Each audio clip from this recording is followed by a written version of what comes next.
Team tennis season, 66 matches, all played right here over the next 3 weeks at the beautiful Greenbrier in White Sulphur Springs, West Virginia. 9 teams competing for the King Trophy in a 4-team playoff system starting August 1st and 2nd.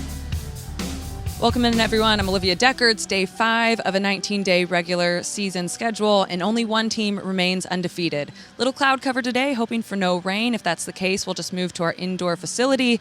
So today we have the Orange County Breakers. They are winless, but they made some changes to their roster, hoping to make a push. Let's take a look at yesterday's action as the Breakers lost to Chicago. 23-16, Chicago wins 4 of their 5 sets. And then Philadelphia gets their first loss of the season, losing all 5 sets to New York, highlighted by Kim Clijsters' win over Australian Open champ Sofia Kenin. And then San Diego loses to Washington 21-19 in a thriller last night. So now, after all that action, only one team remains undefeated. Only 5 days in, but we're already at that near playoff elimination time. Orange County without a win. You could say today is a must-win for the Breakers. For context, last year, 8-6 was good enough to make the playoff. Well, we're lucky today to have Ryan Harrison with the San Diego Aviators joining us, fresh off 2 big wins last night in men's singles and doubles. He joins Jeff Chisever calling match 1 today. Hey, Jeff. Appreciate that, Olivia. Like you said, joined by a very special guest, one of our current players, Ryan Harrison, former top 40 player in the world, Grand Slam doubles champ. Yeah. Okay. Yeah. It'll be.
His doubles team in tennis, the Bryan brothers, warming up for the Vegas Rollers. They play men's doubles in the 3rd set coming up.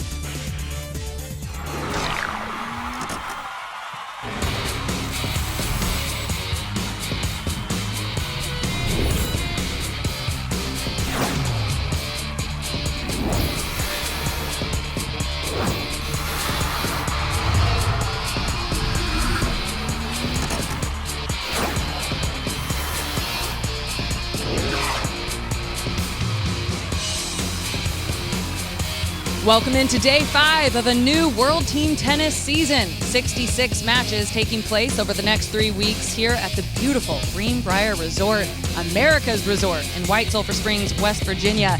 9 teams competing for the King Trophy in a 4-team playoff system beginning August 1st and 2nd. But on deck first is the Vegas Rollers taking on the Orange County Breakers.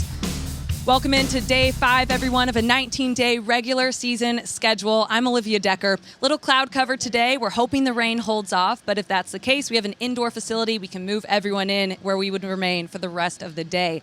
So Orange County is winless, but they've made a couple roster changes, looking to make a push now. Let's take a look at yesterday's schedule and catch you up on all the action as Chicago beat Orange County 23-16, winning 4 of their 5 sets.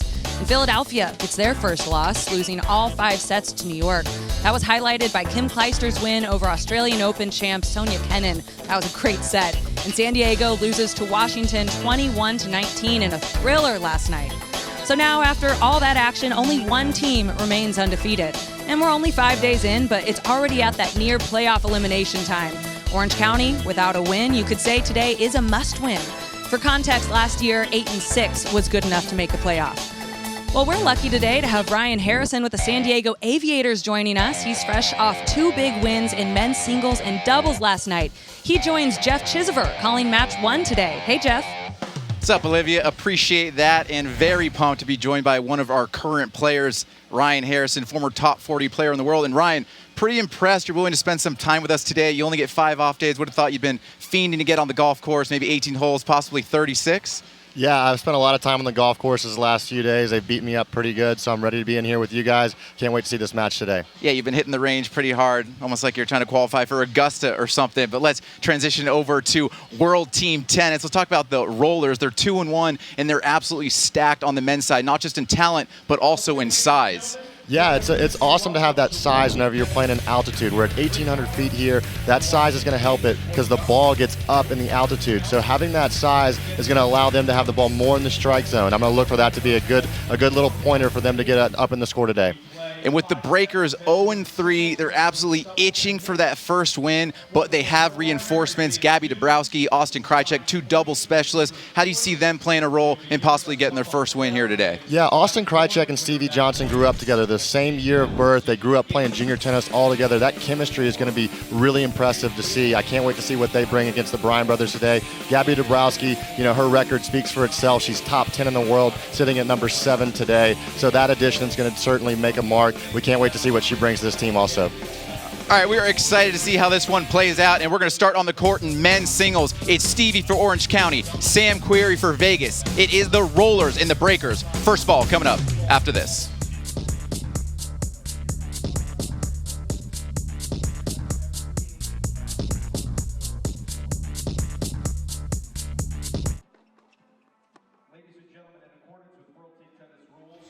Fans are encouraged to cheer for their team and root on their favorite players. However, inappropriate behavior will not be tolerated and may result in being asked to leave. Thank you so much for your cooperation. Again, if there's anything you need, please see an usher. We thank our ushers and staff for all they do throughout this season here at the Greenbrier. If there's any question you have. Tennis is brought to you by Geico. Did you know that Geico is now offering an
Ladies and gentlemen, let's meet the players for set number 1, which will feature men's singles. Taking some serves for the regular chair for Vegas. He's won 10 ATP titles. Career high ranking was at number 11 in 2018. In 2017, he won a couple of titles in Los Cabos and Acapulco. One of the hardest servers on the ATP Tour. Give it up for Sam Querrey. World Team Tennis is brought to you by Geico. Did you know that Geico is now offering an extra 15% credit on car insurance? That's on top of what Geico could already save you. Visit geico.com to learn more. By the Greenbrier Valley in West Virginia, home to scenic trails and quiet rivers, friendly mountain towns, and America's resort, the Greenbrier. And by DraftKings. Download the DraftKings app and use promo code WTT to play free for thousands of dollars in prizes this season. All right, just about to get underway here. First match of the day, it's the Rollers and the Breakers. Let's take a look at the Wilson lineups. Starting with men's singles, ending with women's singles. What do you make of this order of play, Ryan? Yeah, it's going to be really exciting to see. Sam Querrey and Stevie Johnson are no strangers to each other. They actually share the same coach on tour for about 5 years. They've hit with each other a ton. It's going to be really interesting to see how this matchup plays out today. Obviously, Bob and Mike Bryan are going to be the highlight of that match. They're third on. Bob Bryan taking over the mixed doubles. Then we'll finish with the strong women's singles. So it's going to be a fun match today. Yeah, we've seen before when Blankiron gets the chance to set his lineup, he wants to finish with the Bryans. In this case, Rick Leach, the Breakers, they're the home team. They put him in the middle, so something a little different look for the Rollers. Yeah, no doubt about it. And the one thing that's also different is that they're actually playing one of the men's service matches fourth on and letting the women start. So they feel very confident with their service going into the women's fifth set singles. All right, so pumped to check out this all-American affair. First here, men's singles, Sam and Stevie. Like you said, no strangers to each other. I'm sure they've practiced a lot, and we talked about it earlier. Big guy, 6'6", huge serve in the altitude. Yeah, big serve. I played against him the other day. His serve's coming in really hot right now. He's hitting all his spots well. I know Stevie's going to be trying to take away what he thinks are some of Sam's favorite serves. So Sam's going to be looking to make some adjustments based on kind of the knowledge that Stevie will know what his favorite serves are. Stevie's known for his serve and forehand. His slice has been staying really low. It's tough to get up and down in this altitude, so Sam's going to have difficulty getting low to that ball. We'll look and see how much Stevie can implement that low slice. Ryan Harrison coming to play. You are on fire to start here. First ball right here. Stevie and Sam. So interestingly enough, these two have played 3 times. Do you want to guess their head-to-head? They haven't played since 2015, though. Yeah, I was just trying to remember when they played. I would say maybe 3-2 in favor of Sam. No, they've only played 3 times. Oh, sorry What do you about think? that. 2-1 in favor of Sam. 3-0 Sam. Good guess. Wow. Pretty close.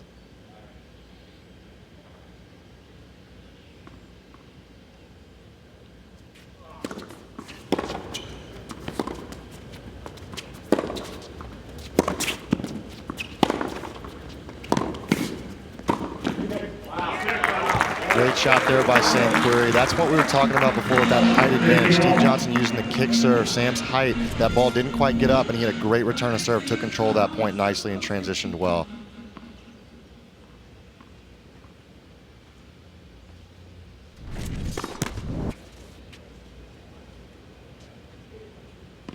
No ball boys, no ball girls. Players will retrieve their own balls, sometimes helped by their own teammates.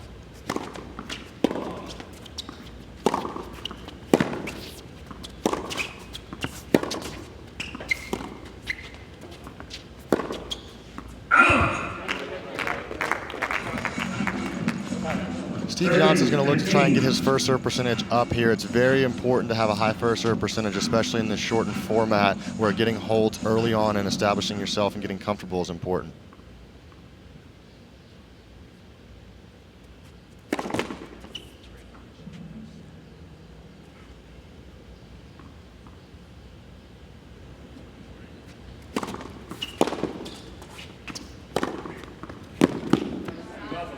Big forehand there by Steve Johnson, taking advantage of that weak return.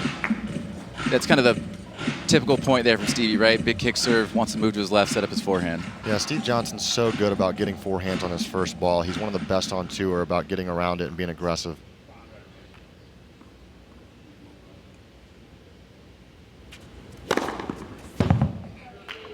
All right, ace up the tee, takes the first game. Ryan, I got a question for you.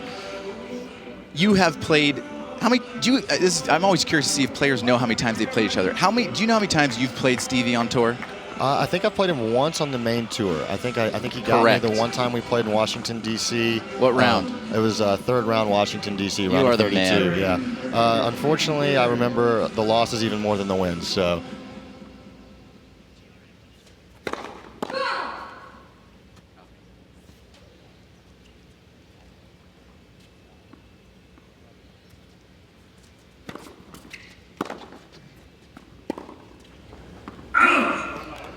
All right, if you like data and accuracy, then the Universal Tennis Rating is where it's at. Ryan, what do you make of these numbers? Obviously, it's just a slight edge either way. Yeah, very close. These guys have obviously been fluctuating throughout their career at different times in the year. They've had each other's edge on the ranking side of thing. Right now, it looks like they're going to have a really close match based on that UTR matchup. Okay, I asked you how many times you've played Stevie. Do you know how many times you've played Sam? I believe 2-0 in favor of me. Let's go, Yeah, baby. First one would have been Auckland in 2012, and the last one being Memphis in 2017. That is so money right there. 6'3", 6'1" in Memphis, 6'4", 6'3". So you kind of got the book on him, I guess. Yeah, well, he got the book on me the other day, but I've had him on a couple times on the tour.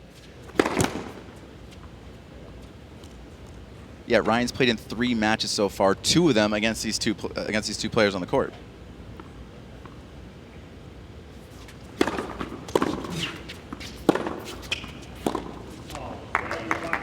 Sam is known for having an extremely high level of top-end tennis. We've seen some huge wins out of Sam. He's beaten Rafael Nadal in the finals of Acapulco in a really chaotic crowd there that was against him. He also beat Novak Djokovic at Wimbledon en route to the semifinals, so he has a very high top-end level.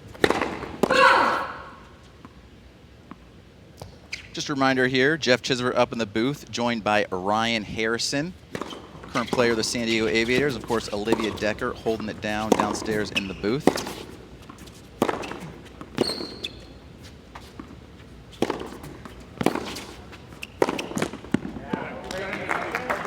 Early on, I'm seeing Steve Johnson's court positioning being a little bit deeper in the court than it has been in previous matches. He might be trying to get a little bit more comfortable and give himself more time to get around it.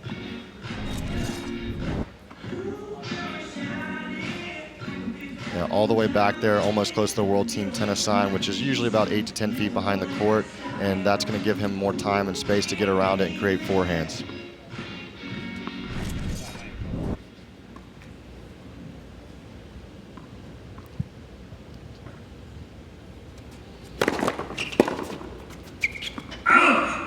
So we got this thing called Chosen Foods Mover of the Match. It's going to calculate who moves more.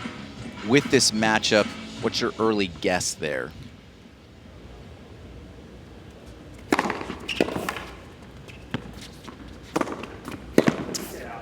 My guess is going to be that Stevie's going to move more. He has to create more space to get around his forehand. That opens up his forehand side. He usually has to have a lot of court coverage and athleticism in order to play that style of tennis. Sam's more of a first ball, first strike guy. Usually gets him up in the court and dictating, moving less.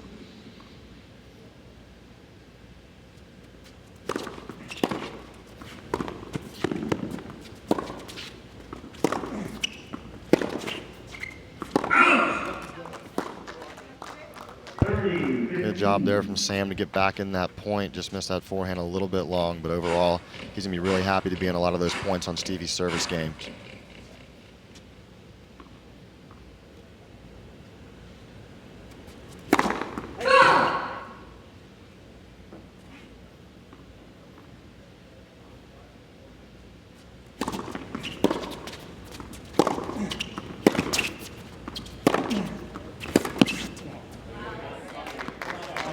We mentioned this is an all-American affair, but these 2 players also both from Southern California. Sam Querrey grew up in Thousand Oaks.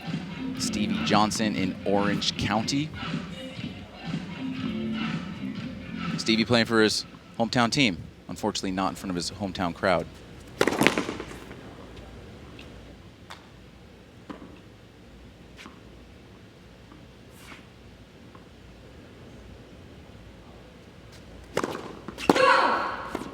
Yeah, both of them residing right there near Orange County in LA right now.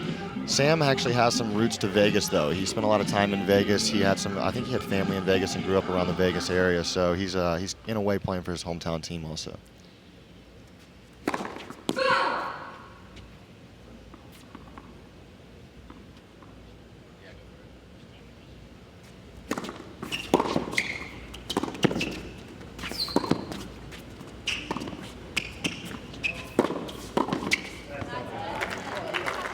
Nice volley there from Stevie. Take a look at that volley right here. Pretty firm on that forearm. Not the best drop shot, but he does a good job of holding his ground and then at the last second taking away that backhand line. That could be a little bit of knowledge, just having played Sam so many times, having a sense of where to go with that guess and guessing the right way and finishing the volley nicely. All right, here's a look at Querrey's highlights. Like you said, so many big wins, especially at Wimbledon. He's a great grass court player. His first strike tennis makes it really hard to handle on a grass court surface, where he does a really good job of just putting you under pressure and constantly making you feel like you can't give him any room to get in the offense of the point. He's gotten to the quarters 3 out of the last 4 Wimbledons. Semifinals in 2018, beat Novak there in 2017 backs it up with a win against Murray in 2018. That's pretty sick right there. The Giant Slayer. Yeah, no good draw or easy draw help on the way to those results there.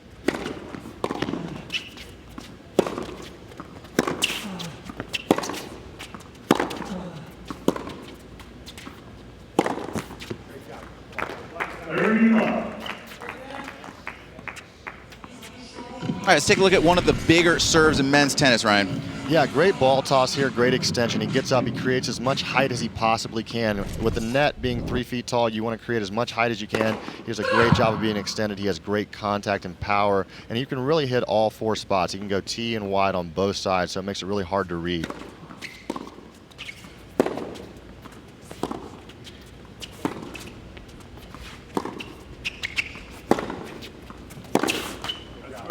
I feel like when we talk about some of the biggest serves in men's tennis, we talk about Karlovic, Isner, Raonic, and we know he has a big serve, but it's almost still underrated. That I think it's even better than what people think. Yeah, for sure. I mean, all you have to do is go look at the ace count per year on tour. Look at the last 10 or 12 years since Sam's been on tour. He's always in the top 10 in ace count and also service games held. Yeah, key stat there.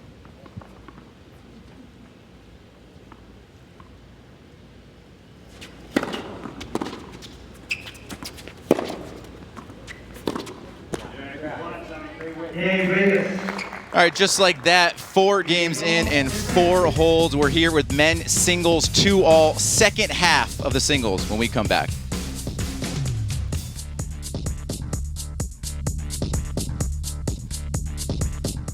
Emerson Latzia here, and tennis fans, you're gonna love this. DraftKings is partnered with World Team Tennis, and we've got an exclusive way for everyone to get in on the action with thousands of dollars in prizes this season. Download the DraftKings app and enter our free-to-play tennis pools with promo code WTT. Then put your knowledge to the test and answer a series of questions about the matches being played that day. So enter now, download the DraftKings app, use promo code WTT, and play free for thousands of dollars in prizes. Evan, did you know Geico is now offering an extra 15% credit on car and motorcycle policies? Okay. That's 15% on top of what Geico could already save you. So what are you waiting for? DJ Khaled to be your motivational coach? Yo, Devin, remember to brush in a circle motion. Thank you, DJ Khaled. Tiny circles, Devin. Do another one. Another one. Is this good? Put in that work, Devin.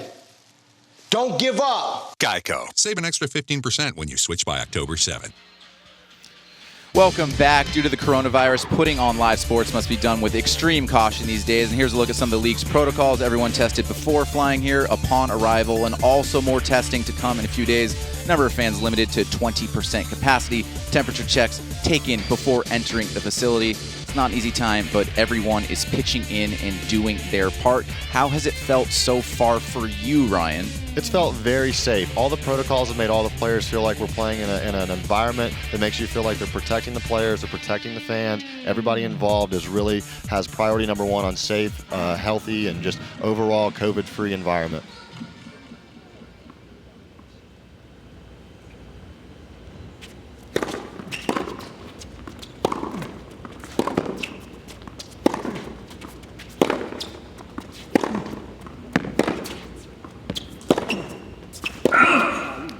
In addition to some of those things, you'll see some of the teammates playing ball boy and ball girl.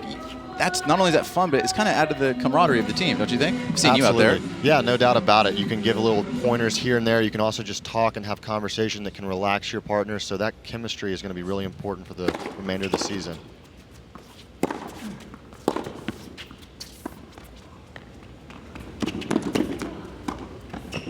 Oh, that's nice right there. A little cat and mouse. Yeah, Stevie great with the tennis. drop shot. Great tennis. Stevie's really having to fight hard to get through some holds here. I feel like Sam's getting in a lot of points on Stevie's service game. So, we got to keep a close look at how Sam continues to make these returns, because eventually he's going to get some payoff by that. Yeah, that's nice. Bring him up. Pass him down the line. Good feel.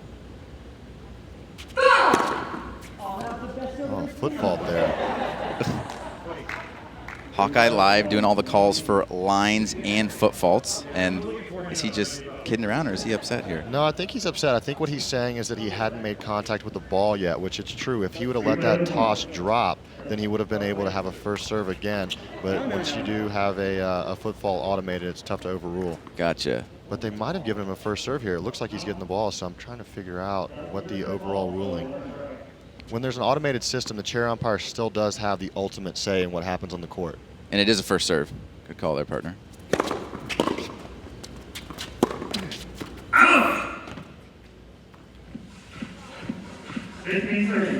Yeah, Hawkeye Live, same technology you see in regular tennis where you're making challenges with it. It's going to determine if the shot is in or out, and you're just going to hear an electronic voice yell fault or out, and in that case, you saw it for football. There's a look at one of the cameras, one of many. And looks like Steve's not happy with this call, but there's no challenging, so too bad.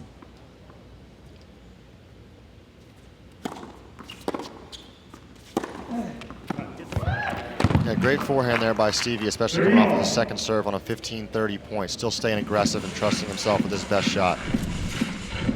Here we have him hitting this kick serve wide and immediately jumping left and finding a first ball forehand. Great space away from the ball and pulling it inside in to finish that point.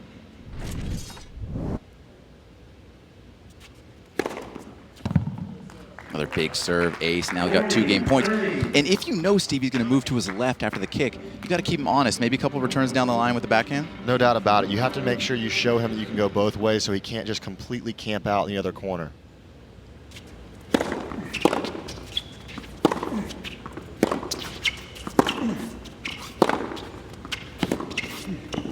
That's an unbelievable slice passing shot there. Sam knows Stevie's probably going to go to the slice, so really good move transitioning, but when he has a versatile slice like that, he can almost put it anywhere on the court. So even though he's not hitting a two-handed backhand, you'll see Sam move around, step into this backhand, transition well, and just a slight opening down the line where Stevie carves it right there on that little 1 foot away, maybe 6 inches away from the line, which is just impossible to cover that close to the line. Because that's kind of the book on Stevie, right? Doesn't come over it, maybe attack the forehand when you come to net. You don't see that often. The slice squeak by someone at the net. That was sick indeed. Yeah, you're not looking to always pass with a slice backhand, but Stevie's made it a really effective shot. Interesting here for Sam, just having been in so many points on Stevie's service game and still being down on the score. You got to really stay calm and not press when you haven't been paid off. You just got to trust the process and just trust that as he continues to get into Johnson's service games, it's going to eventually pay off.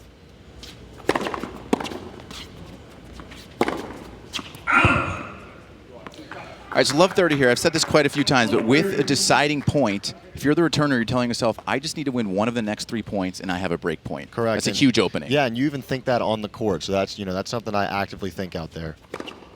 Let's go. Sign me up. We can play some dubs together. That's you were right. talking about the Query Aces. Check it out. I mean, that's a nice list right there. Yeah, I didn't know exactly where he stood on that, but to be that high up, even ahead of Milos Raonic and right there with some of the best servers in the game who have been on tour for a long time, just shows you how effective Sam's serve is.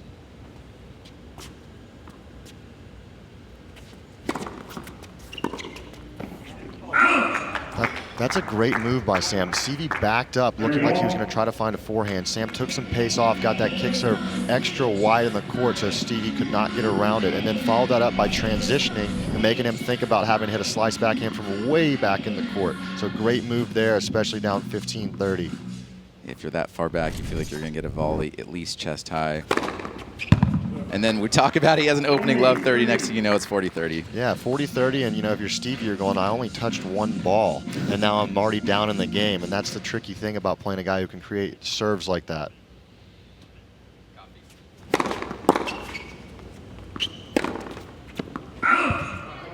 All right, first deciding point. And where is Stevie going to take it? What do you think? Although we can kind of see, and we're cheating a little bit. I think he's going to take the ad side. It looks like he's over there. Stevie loves to get around and hit his forehand from the inside-out corner. So given the opportunity, we'd look for him to play over there.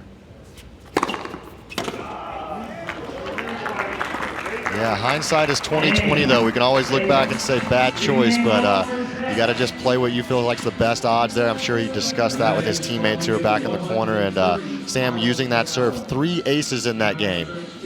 All right, World Team Tennis, much different from your typical tennis, and here's the proof. Team format, equal gender representation. It's not about how many sets you win, it's about the total amount of games, sudden death points all over the place. What are you digging the most about World Team Tennis?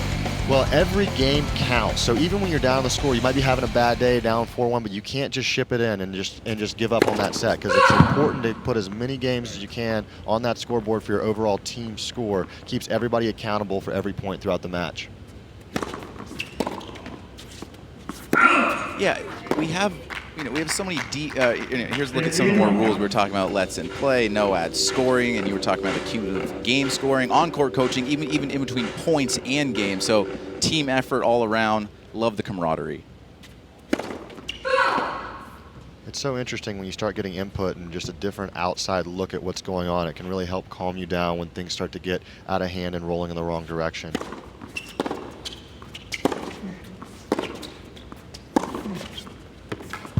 Yesterday, I was playing against a guy named Tommy Paul, who's a really up-and-coming young player. He plays for the Castles, and he's just got so much firepower. I started out well. He started getting a lot of momentum going, and then having my teammates there, having my coach there behind me to just tell me to calm down, trust myself, and to keep being aggressive, I was actually able to flip that match back, but it could have been a situation that easily got away from me if I wasn't in that situation with my teammates. Yeah, you fought off 3 set points, and in some ways, your teammates can help you, but in other ways, some people can freak out a little bit and get nervous at this format. Yeah, it's different. So if you're in a good rhythm, sometimes you want to create more of the rhythm that you were in. If you've been struggling a little bit with confidence or kind of where to go, it's nice to be able to discuss things, but if you're in a really good rhythm, you might just tell your coach, hey, let me roll until you see something really obvious.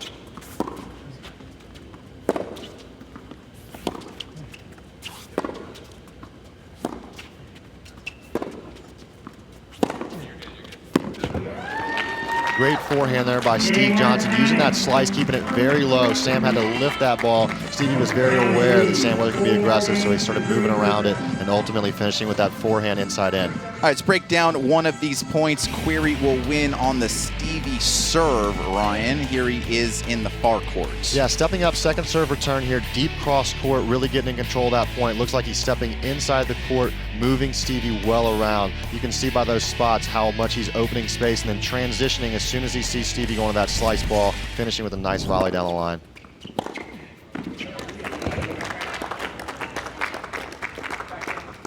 Starting to see Johnson settle down a little bit. The last couple Query service games, he had to bail out with a lot of aces, so maybe a couple big serves coming here.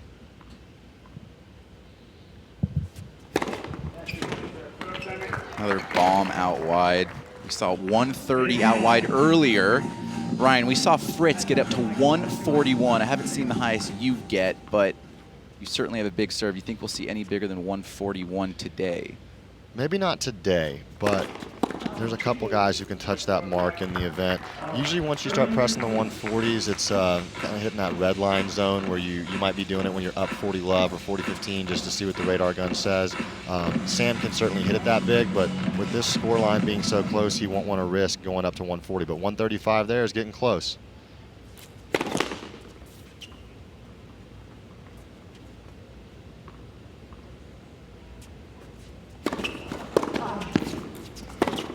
Again, transitioning very well, coming to the net and backing himself to hit a great approach shot.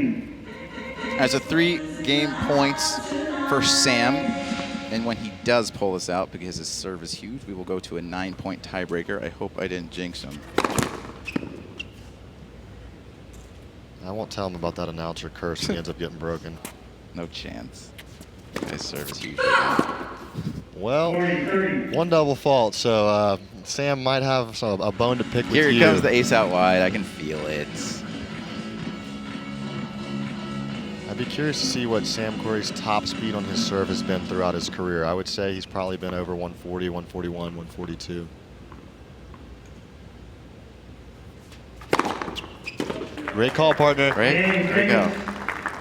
It's almost like you called that into his ear. So, hey, go out wide here. Make me look a little bit better. I just jinxed you on a double fault.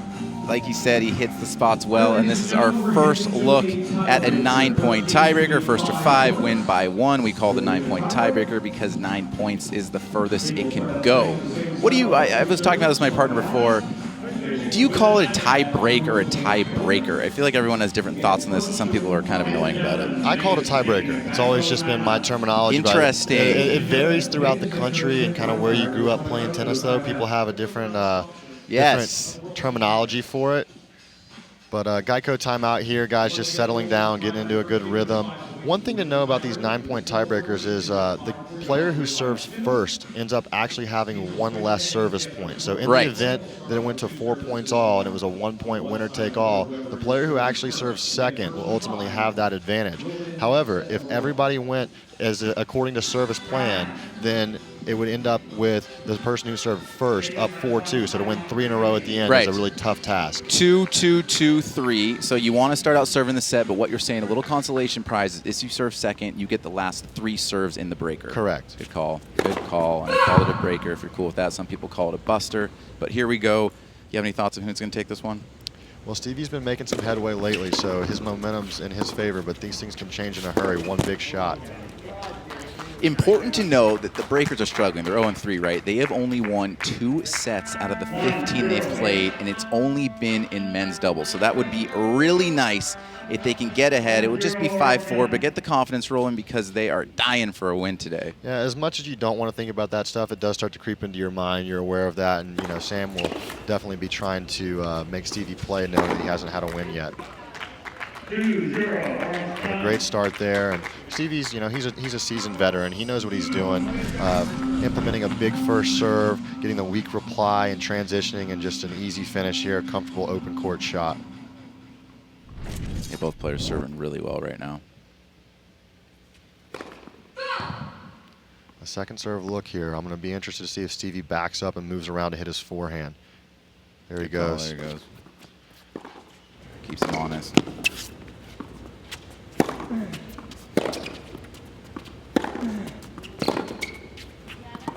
Yeah, pretty good vision there by Querrey, actually going wide to the forehand to get him out of position. But Johnson, very, very good at creating the space, giving himself a little bit of time to where even he backed up and eventually he got back up in the court, and this huge forehand inside out got him up in the point and created the error.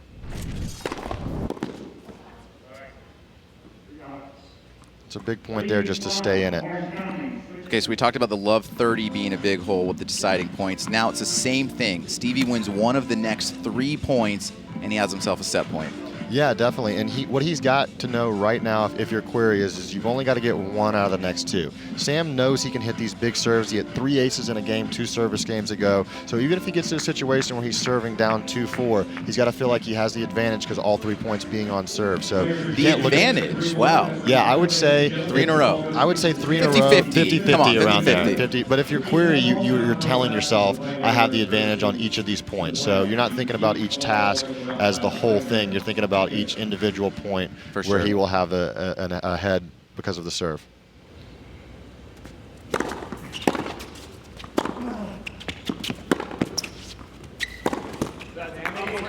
Querrey's hitting that forehand. Yeah, just a great shot there because Stevie made that move to go outside the court to hit the forehand, and then Querrey got it so far off the court that Stevie found himself out of position and ultimately having to go for an outright winner, because when you see him camping out almost outside the doubles alley, at that point he has to hit an outright winner because the court's so wide open.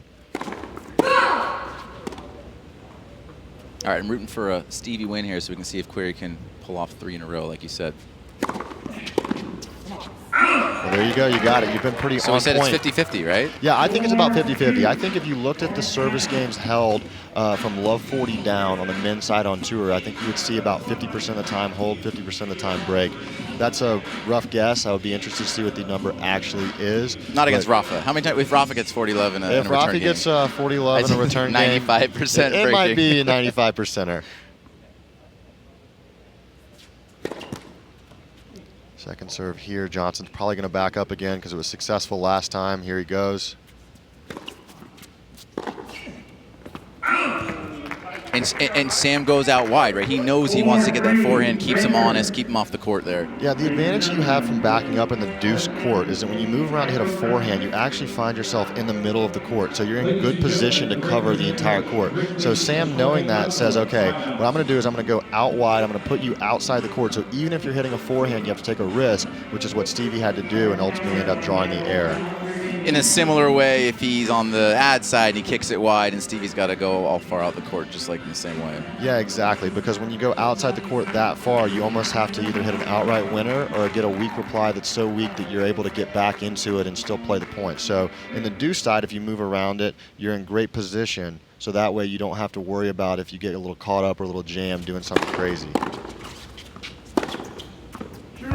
Okay, so let's get the live odds going. It was 50-50 to get 3 in a row. Yeah. It probably moved to like 60-65, and now it's like 90%. Yeah, I would say 80%. I think that if Querrey makes his first serve, he's around 90%. Second serve point would be like 50-50. What I'm going to say is that Querrey makes his first serve, and then Stevie gets the return back, and we're going to have a gritty point here. That's my prediction. Another Geico timeout. Here's what we're going to do. We should just say the percentage in between every point.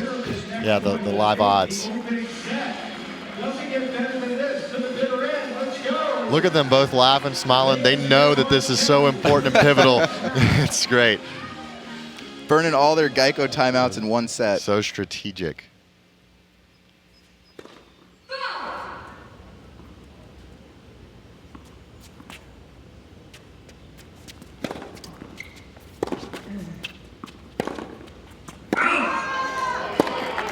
Ooh, and Querrey hits one up to us in the booth. So it comes down to a deciding point. Stevie comes through and gives the Breakers just their third set win in this entire season. Good momentum from them to start. Coming up next, it's going to be mixed doubles. Bob Bryan, Asia Muhammad, Austin Krajicek, and Gabby Dabrowski. It is the Breakers' quick early lead, 5-4.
Now, ladies and gentlemen, time to meet the participants for set number 2, which will be mixed doubles. We will begin with the visiting team, Vegas. Coming in for Asia Muhammad. And warming up to the right of the chair, she's won 2 singles titles, Rio Olympics and also Strasbourg, part of the Puerto Rican Men's Cup and Olympic team. Give it up for Monica Puig. Her teammate, Welcome back to day 5 of the World Team Tennis 2020 season. Orange County takes the first set, a big Steve Johnson win over Sam Querrey, 5-4.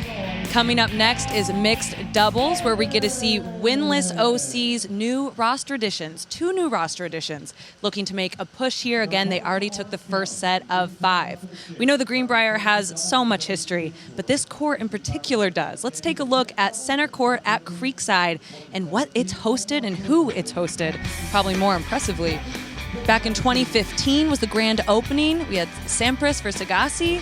And then most recently, September of 2016, you see a couple Champions Tennis Classics. Again, Pete Sampras, John McEnroe, Venus Williams, Shelby Rogers. Tons of names you see playing under the lights at center court at Creekside. And we've got some big ones coming up today. Jeff and Ryan, take it away. All right, nice job, Olivia. Back here, Stadium Court, and we are about to get going here with mixed doubles. And we said before we were going to predict who moved more in that first set. You thought it was going to be Stevie, but take a look at that, Ryan. Yeah, it ended up being Sam. I think that was due to how aggressive Stevie got at the end of the match. You started seeing him find a lot of forehands and take control of a lot of points. So Stevie ultimately ended up making Sam move more than Sam made Stevie move. All right, so mixed doubles coming up, and we have our first substitution of the day. We thought it was going to be Bob Bryan and Asia Muhammad, but it's actually going to be Monica Puig, 2016 gold medalist. She will be subbing in and playing doubles. A little surprised to see that.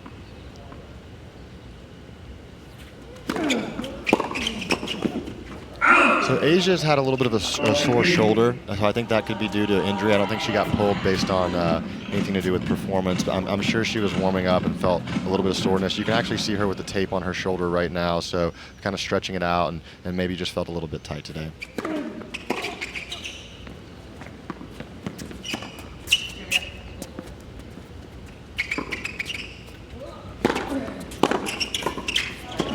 Okay, Gabby Dabrowski, double specialist, top 10 in the world in doubles. I love the lob return. That was a great example of someone just knows what she's doing on the doubles court. Yeah, she knows what she's doing out there. You know, Bob's got a great serve, so being aggressive on that return, especially with all that movement from the lefty spin, is going to be tough. So she just managed it back nicely, and now they're at love 30 first game. And here we are, love 40. How about this for a roster edition start? Love 40 on arguably the most effective serve in doubles tennis over the last 20 years. Great return down low from Austin Krajicek. Gabby finishing with his backhand through the middle. Just no fear, they're coming out right away hot. Just what the doctor ordered for them. They need a win. They are 0-3.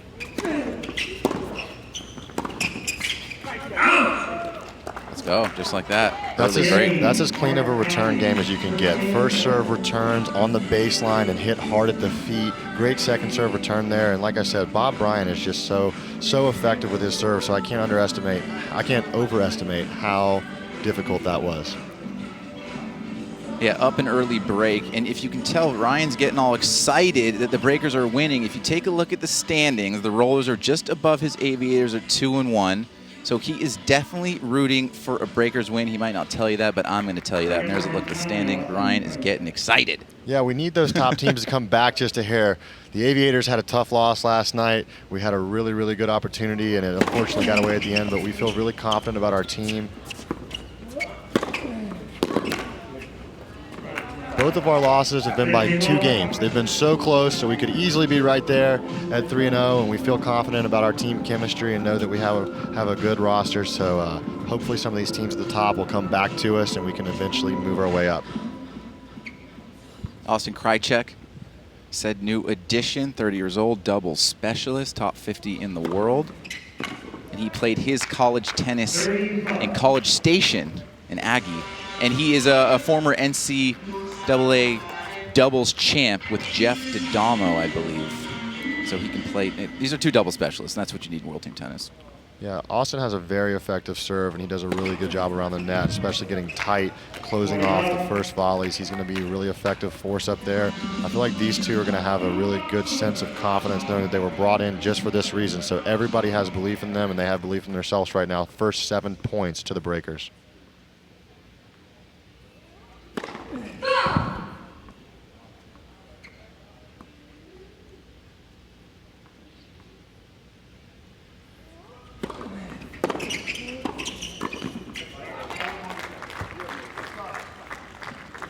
Bob Bryan has made a career out of that.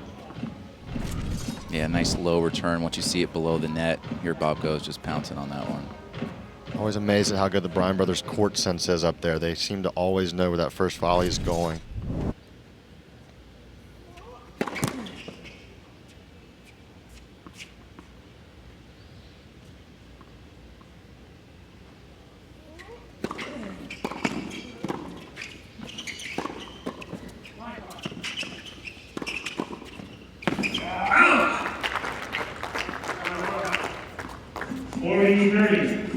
Still 2 chances for the Breakers here to go out to a 2-love lead and extend the lead to 7-4. Total column, there's a look at Luke Bambridge, who was playing doubles early on in the season. Then Krajicek and Dabrowski came around. They have subbed in for him since. But you always want depth on that squad. He'll be ready to play.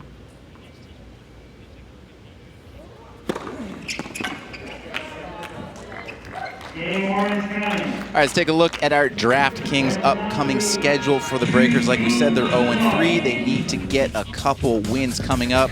Saturday against Orlando. They've got 3 in a row. Orlando, San Diego, New York. And they don't get a day off until after that Tuesday versus Vegas. And they got your Aviators there on Monday. Looking forward to that. Yeah, actually Sunday there it looks like against us. So we're going to have a good matchup there. We hope they get all of their good shots out of the way over the next couple matches. Good call.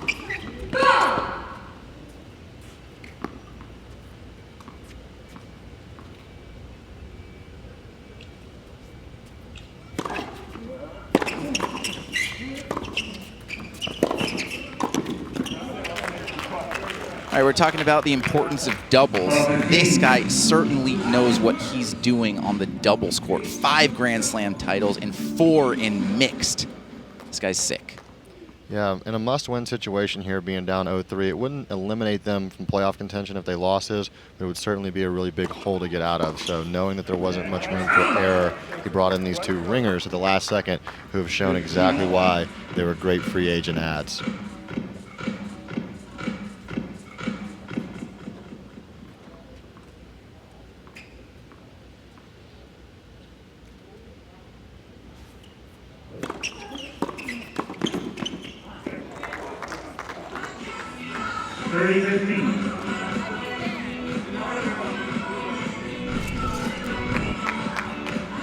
Great first serve here. Bob Bryan pinching off the middle and doing a great job sticking the volley up Dabrowski. She felt like she had a chance at that, but that is no easy volley.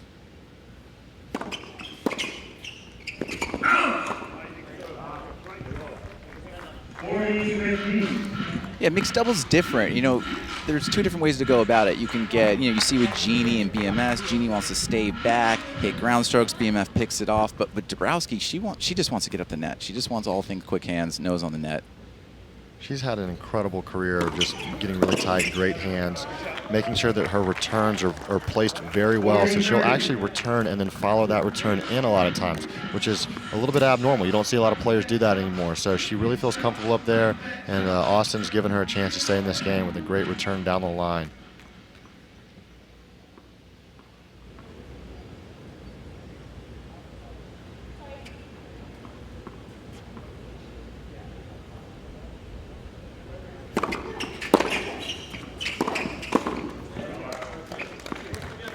So deciding point, chance to go up 3-0. Of course, we will serve gender to gender. So Puig will go back to Dabrowski. There's a nice look at that return like you talked about. Yeah, Dabrowski following that in and Krajicek getting right on top of the net and making the finishing move. So, Puig will see Dabrowski coming in and feel like there's not much room to breathe or work with, and then ultimately Krajicek finishing the volley.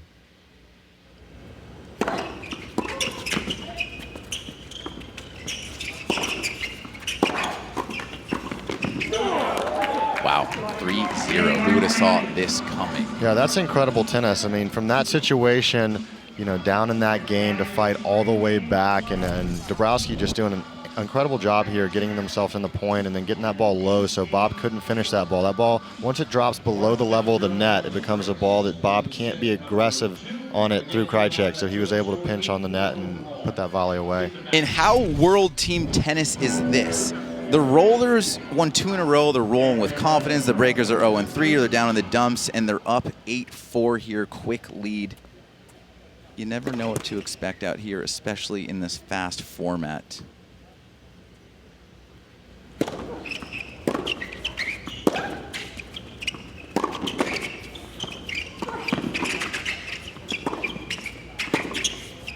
Oh, let's go. What a shot. Just feeling Bob moving right there. Yeah, I wonder how much these two have been training and knowing they could be potentially called up. and that is just a sliver. Is that 1 millimeter? It looks like that looks like the smallest margin you can find. I saw you the other day on one of the calls. They said it was out. Sorry, there was no call, and you were looking at the line like you could swear it was in. I feel like on that one you might have chucked a racket or something. Yeah, I've definitely been there. You know, sometimes something happens and you just can't believe it happened. So you, you know, you argue even though you feel like you might have been wrong, just to get a little venting out of your system.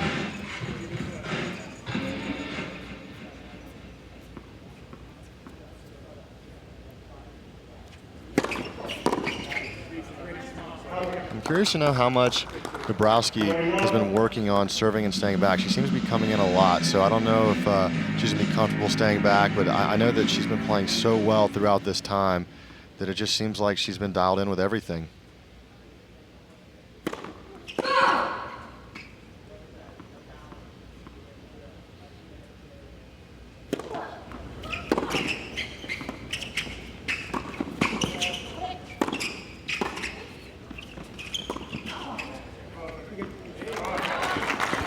Shot there from Krieg. This could be a tricky situation for Bob. I'm sure most of his practices and training sessions this whole time have been with Asia on his side, so they might be trying to fill out a little bit of team chemistry while they're trying to work their way into this match. But obviously in this short scoring format, there's just not a whole lot of time to get yourself comfortable.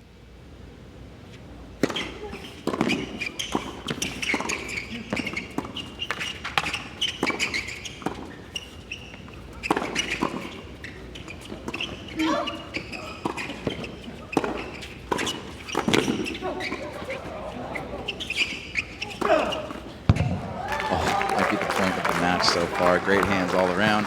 Gets the easy forehand to put away. And it's a good point you said, because it's actually been Mike that's been playing the majority of the mixed doubles so far. I mean, they're basically the same players. You can put in either or, but here's another look.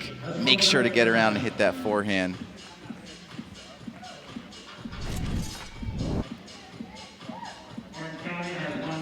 Another Geico timeout. Look at Tim Blankiron.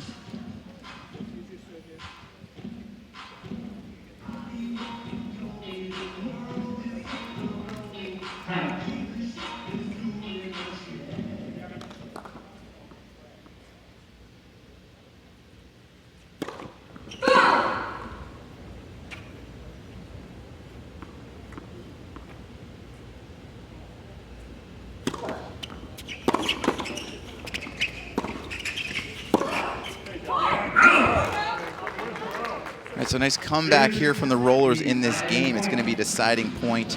Going to be that same matchup. Dabrowski going back to Puig. Yeah, we'll see if they go with the same play again or if they change up the service position. Yeah, we haven't seen any I formation yet from Dabrowski and Krajicek. Go back to the normal setup. What do you think? Going T, wide, body? I think body here. Good first serve percentage. Let Krajicek get on the net. Well, that is a huge game. You can't explain how pivotal that is for the overall score. To go down 4-love in this set and be down 9-3 overall, or 9-4 overall, would have just been a very insurmountable task. Yep. So nice comeback from the Rollers, but it's still 8-5 for the Breakers. Second half of mixed doubles when we come back. At Chosen Foods, we are inspired by the vibrant culinary lifestyle of the Baja Med and, of course, by avocados. From our flagship avocado oil to our family of dressings, mayos, simmer sauces, and guacamoles, the versatility of all Chosen Foods avocado-based products offer you the freedom to be both healthy and creative in the kitchen. Join us in the sun-drenched utopia of Chosen Foods, the avocado. Celebrate it. As an athlete and professional tennis player, I hope to inspire others to get out, be active, and stay healthy.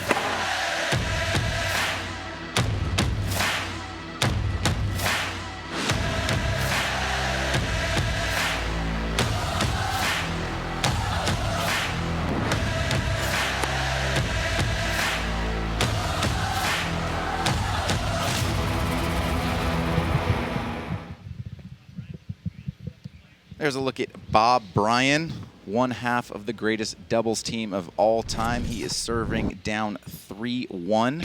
And check out the movement here.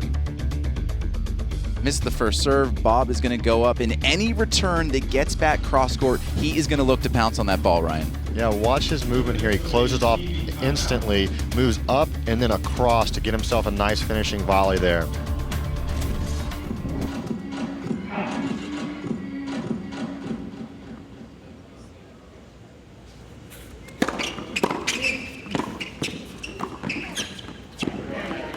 That's just doubles instinct right there. Not everyone has that. Yeah, good instincts there, and that's why she's so effective in the doubles court. She knows where to be at the net. She reads the court the same way we were talking just then about Bob Bryan reading the court. So Dabrowski's showing that she is very well capable of reading the doubles court the way that Bob does.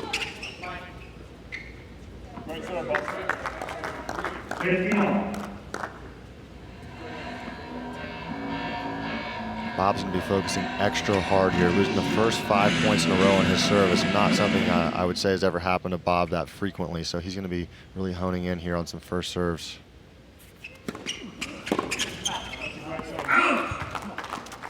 Gosh, that last game was so huge. Instead of 9-4, it's 8-5.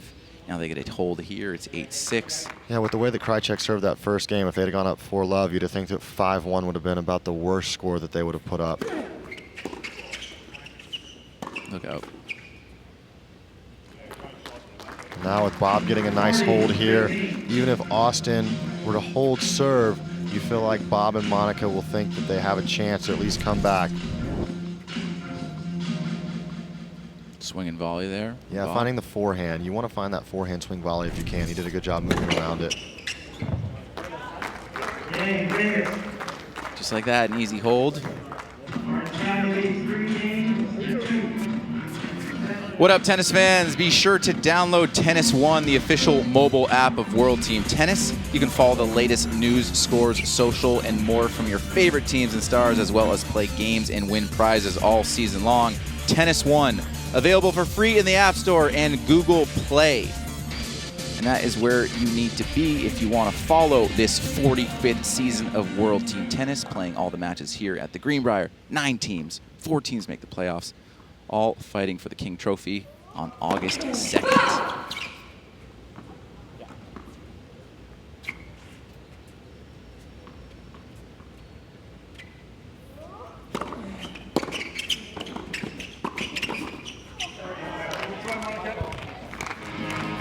Good job getting tight in the net there, trusting his volleys. Great first serve here, good return. He comes in nicely with this first volley and then moves in and closes it off. A little help from the net there.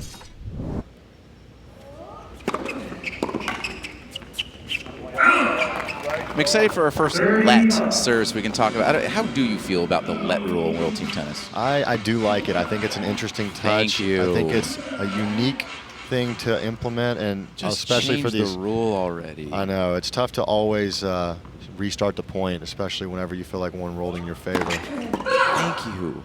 And you didn't even play college tennis, and he wants to change the rule. I could really go off on this for like 5 minutes. But the match is a little tight right now. I don't want to go off the rails.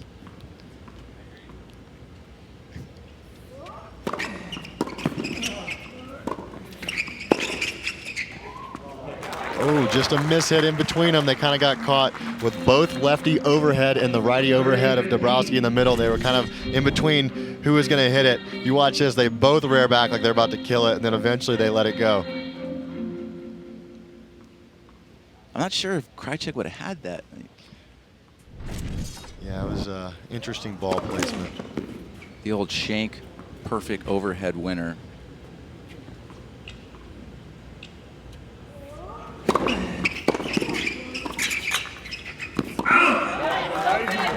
All right, so 30 all. Glad to be joined here by Ryan Harrison, former top 40 player in the world, Grand Slam doubles champ. I'm Jeff Chisver. Olivia Decker killing it down there in the booth. We will hear from her in halftime. Take a look at the whole Breakers team getting together. Another great thing you see about World Team Tennis. Anyone can coach from anywhere at any time. Puig grabs the towel. Key point here, they're still up a break, 3-2, 30 all.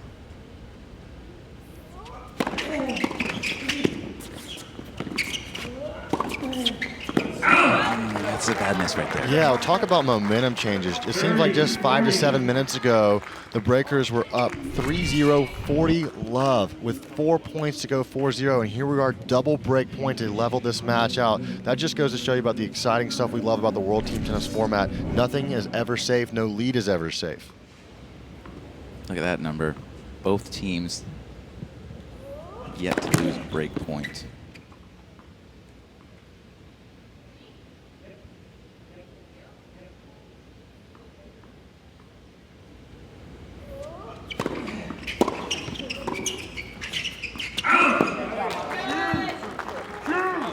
All misses a forehand. It's a tough half volley to make. You lost the momentum, but it's all good. You look at the total, you're still up, say 8-7, telling yourself, you know, maybe before the match you told, hey, you're going to be up 8-7 the second set, 3-all, mixed doubles, maybe they take that. So you don't want to freak out just yet. Yeah, that's what your coaches and your teammates will be telling you in this moment, because momentum starts to swing in the wrong direction, and you can easily start to see things happen in a hurry. So you just got to calm them down, tell them the overall score is still fine. Even in this set, even though the last 3 games have not gone their way, they're still even. They're still level. They can put up a win, and ultimately you're just trying to add to your team's total score at the end. So you want to come out with a win after win and trust that at the end of it, that'll eventually get you where you want to go. Well said. I know they got a look at the Puig serve. It's going to be a little easier to break than the Bryan serve.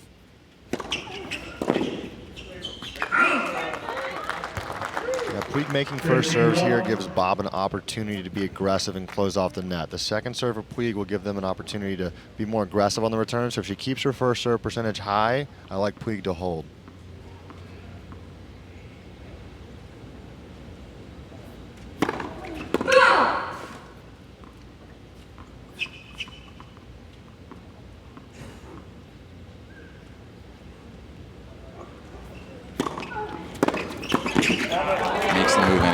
Yeah, Bob's just so confident in his ability to read the game. Bob being aggressive. You look here, he waits until Dabrowski commits. At the last second, she's already committed to her shot. She cannot change her direction of shot that she's going, and Bob then makes the move and picks it off the middle.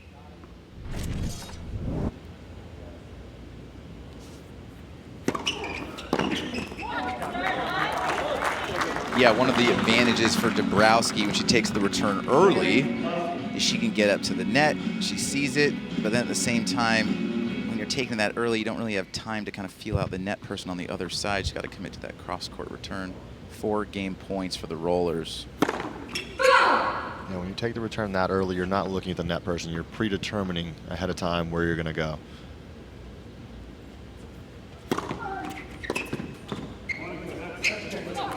Oh man, I kind of feel for the Breakers. And Ryan is upset in the booth because he wants a win from the Breakers, so they win 4 games in a row, but we're still on serve. We get a hold here from Dabrowski, and we will have our second tiebreaker in as many sets. Yeah, I might look at a timeout here pretty soon if I was Rick Leach. I just feel like the momentum has kind of gone in a hurry. It seems like most of the points in the last 5 to 10 minutes have all gone the Vegas way. So you got to slow things down. Even if you don't take a timeout, you're just telling your team, take a deep breath. Let's focus on controlling the things we can control. Let's make first serves. Let Austin get himself tight on the net and implement himself as a force up there.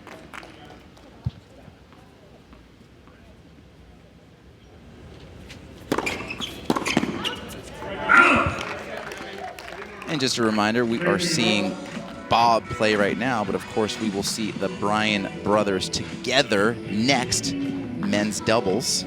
They are the away teams. They do not decide the order of play.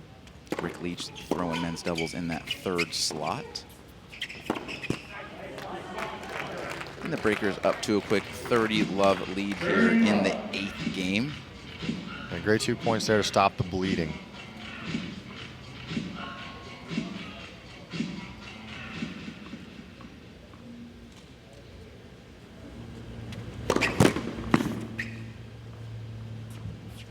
Our first look at Austin in the eye, I believe.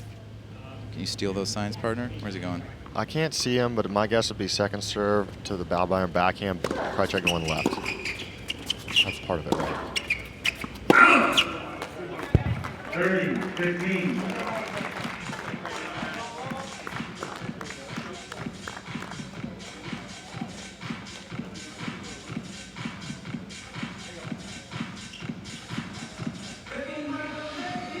I will say it's quite tough with the altitude here to come in off the bench and just be right away into the match. So they're doing a really good job to fight hard to keep this win. Good move there. Ball just got behind him. Looked like he was looking for a forehand volley to poach with, and so when it got behind him, he couldn't quite get turned around in time. Yeah, he had it on his racket, but like I said, just went a little behind him. Yeah, definitely. And what you see out of Monica and why she's such a force, she has great power. It's what she did to win the Olympic gold medal. She's a force up there with all of her strength.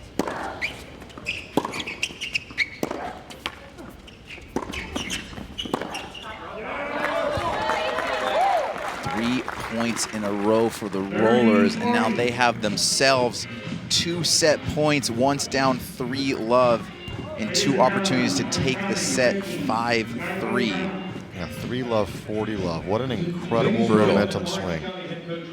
That is brutal. But again, it's 8-all. Not nothing too crazy here. Another Geico timeout, obviously, because we've got a huge point coming up. You've got 2 serves coming up here. If you're Dabrowski, both going to Monica. So they got to make one at a time. Let's take a look at the Rollers' upcoming schedule. DraftKings upcoming schedule. Springfield, San Diego, Washington on Sunday. They got a day off on Monday. And then they got Orange County again on Tuesday. We got about 3 or 4 matches every day here at the Greenbrier. Oh, let's go. You want a body serve? That's where you put it. Great body serve there. Monica was looking to be aggressive, stand in, and now one more time. Here we go with the replay. You see Monica standing in to be aggressive and just couldn't quite get a read on that. That's perfect. That's called hitting your spot. That hit her spot perfectly. All right, we're going back out wide, maybe body again. I might go body again after being so successful with that one.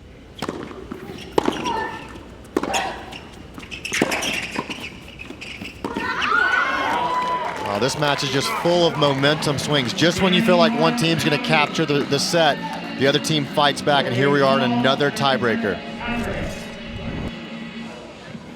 I feel like Monica got a good look at this backhand, right? She's yeah, there. she did. Dabrowski, stayed back initially, and then as soon as she got a ball that was semi-short, she came in, put the pressure on, and that ultimately made Monica feel like she couldn't just smooth the ball back deep cross-court. Dabrowski's so good at closing off the net that Monica saw that space close, and that's why she tried to make that shot just a little bit better than it would have initially had to be. That led them to ultimately getting this all tied up, 4 games all, deciding tiebreaker. Yeah, and we talked about this before. Order of serve is important, so it would be that the last 3 serves are going to go back to Dabrowski. Yes. Something to keep in mind.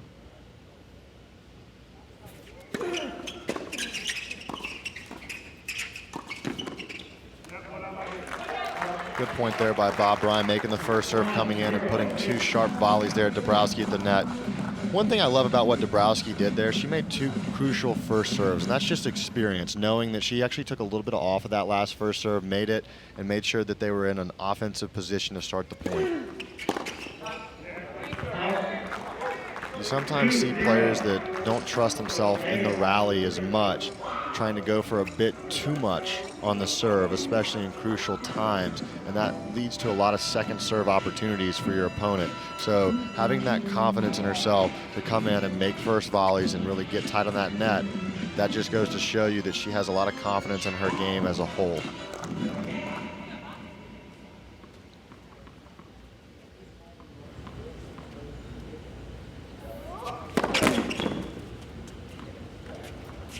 I bet Bob's going to be looking for a forehand here.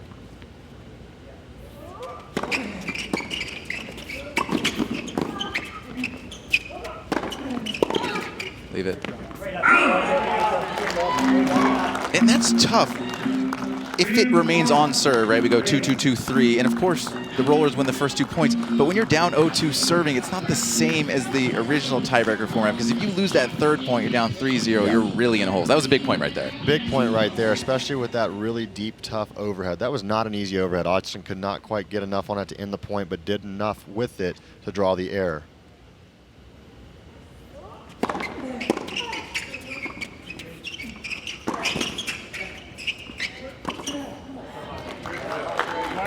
net cord, making that sit up nicely. That's really a coin flip. When someone hits the net like that, it could go through you and over the net, or it could pop straight up. And definitely a good break for the breakers that this set up nicely for Krajicek to finish the mid-court forehand. So 4 points, all of them going to the server. We are at 2-all. We'll switch sides. We only switch sides once in these 9-point tiebreakers. We will play the remainder of this breaker when they take their new sides.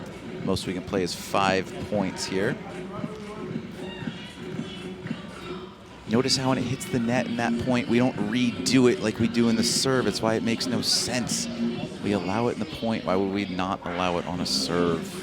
Sorry, we just have a little extra time to talk about it. I figured I'd mention that really quickly. Yeah, I feel like now at this point I wish I would have riled you up just because I'm so interested to hear what this rant would have sounded like.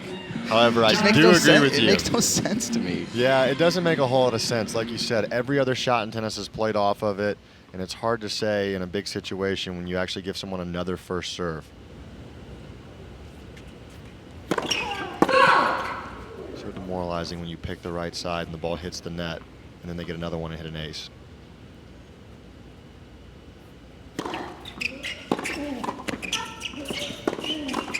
Oh, he wants that back, right? You don't test the brine of the net. You go to Monica and you close. I mean, it's easy to say it from up here, but you know he's thinking that. Yeah, if there's, you hope that he would have thought that Bob might have been crossing, but it looked like he committed to go there the whole time. Maybe he just thought he was short enough up in the court that he could get it through him.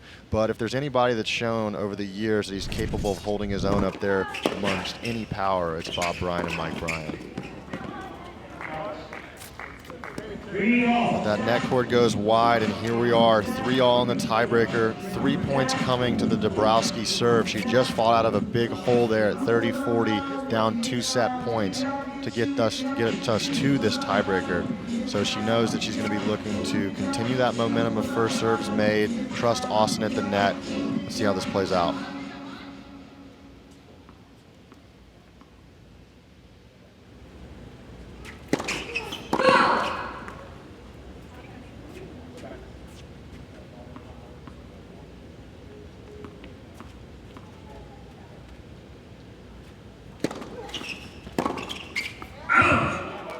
Good eye there from Krajicek. You know Bob wants that one back when you get a second serve on his forehand.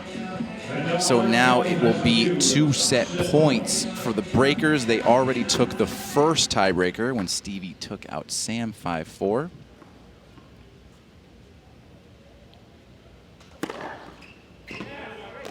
Great serve there to finish it out. And Dabrowski comes up big on her serve, both when they're down 3-4 and on the set point. 2 sets in, 2 tiebreakers, both going to the breakers. Another look at that serve. Dabrowski coming through. 2 sets to the breakers. They are up 10-8.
Okay.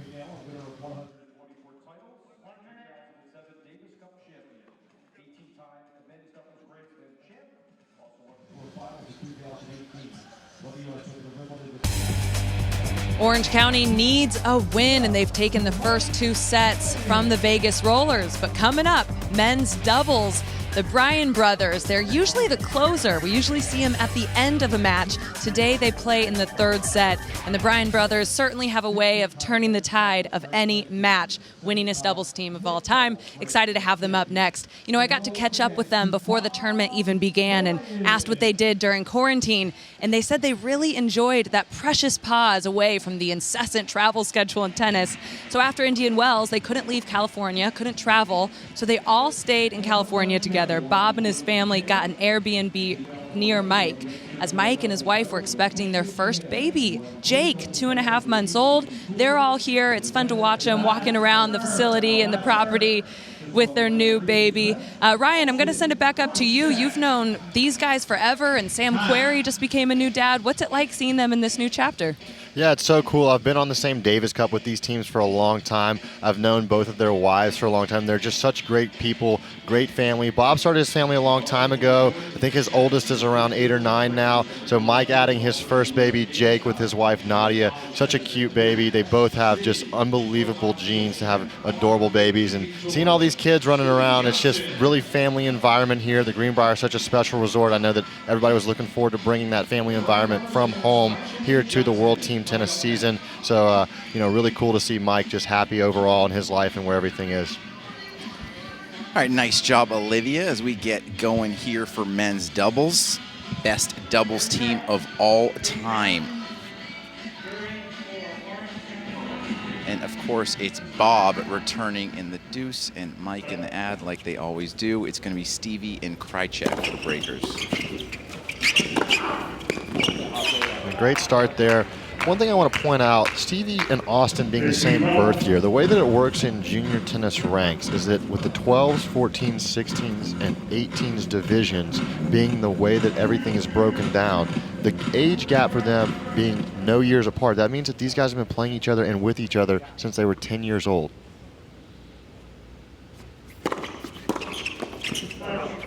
Yeah, good call, and that all 4 of these players are ex-college tennis players. We already know the Bryans are amazing at doubles, but if you play college tennis, you're playing a lot of doubles as well. We already said Krajicek won NCAA title, individual doubles, and we could go on and on about Stevie because he is the best college tennis player of all time. Yeah, both of these guys know this format really well. They've played before. I'm not sure where Austin has played before, but I think this was not his debut, if I'm correct. Is that right? I wish I knew the answer to that. Well, somebody can fact check me later on, but I think this is one of his later seasons. 40-50. But yeah, just a little bit of a change up here. Steve Johnson knowing Austin so well and moving him into the lineup instead of Luke Bambridge. Just have to think that the history behind these two guys knowing each other played a big part in that.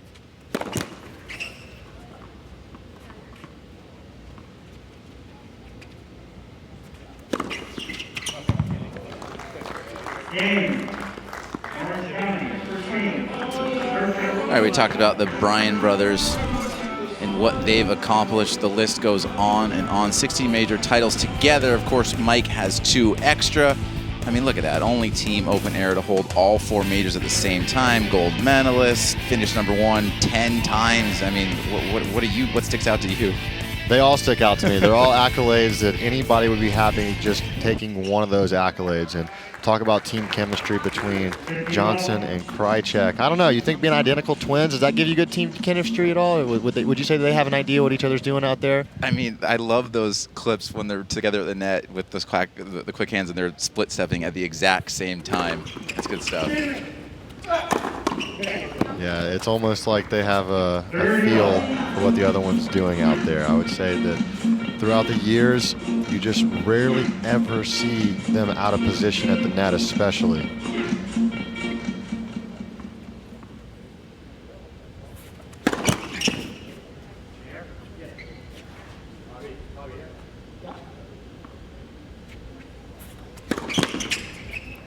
I will say, for anyone who's ever been a part of or seen a Davis Cup practice, there is no funnier moment than when you play a game against the Bryan brothers and you beat them down the middle and watch them argue about who was supposed to have taken that ball. That is the funniest and single-handedly most memorable Davis Cup moment you can think of. Who, if one over the other, is one more argumentative, one, you know, what is the difference personality between these two? So Mike is a little bit more fiery overall, and Bob's kind of that quiet guy, but when you get him going, he'll get really, really intense. So like Michael presses buttons and press him, and then eventually Bob has that ability to really get fired up in his own self, but it's rare. It's more sporadic, I would say. But Mike brings that intensity. You know, he brings that sort of liveliness where every practice, every match that he plays, even in practice, it feels like he's just fully invested. They don't want to give you 1 2-up, 2-back, one baseline game, anything. I've even had practice sessions where I was preparing for singles and Mike stepped in and was ready to just take me out in tiebreakers and just bring in everything he could. And that's just obviously why he's been so accomplished and had so much success. What a cool experience. Get to play on the same team with those guys.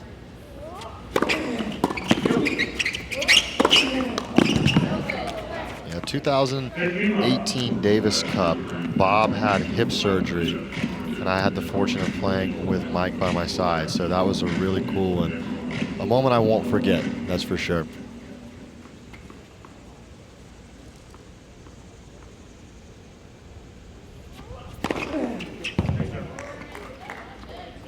Great serving here by these guys. Austin just coming off of that match before in mixed doubles and staying warm.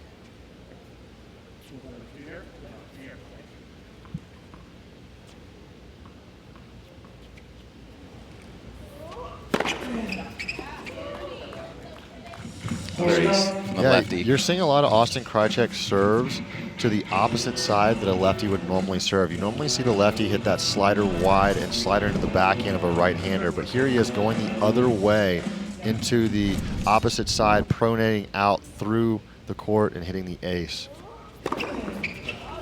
And there's that natural slider. There's the natural one. Once he implemented the other way and showed that he could hit that one, you have to respect it also. Then he goes right back to the natural, most comfortable left-handed serve. And I would say hitting 3 aces in a game is pretty effective. What about you? I was going to say, smallest guy on the court, but crushing serves. That one goes out wide. I've said it before, but I feel like lefties just come out of the womb with that out wide slider. Yeah, such a big asset, especially to a right-hander in the ad court where it's to their backhand, which is, for most guys, not the most comfortable return. Mike Bryan maybe not as drastic as others because of his success over there. He's very comfortable on both sides, and I wouldn't call anything a weakness.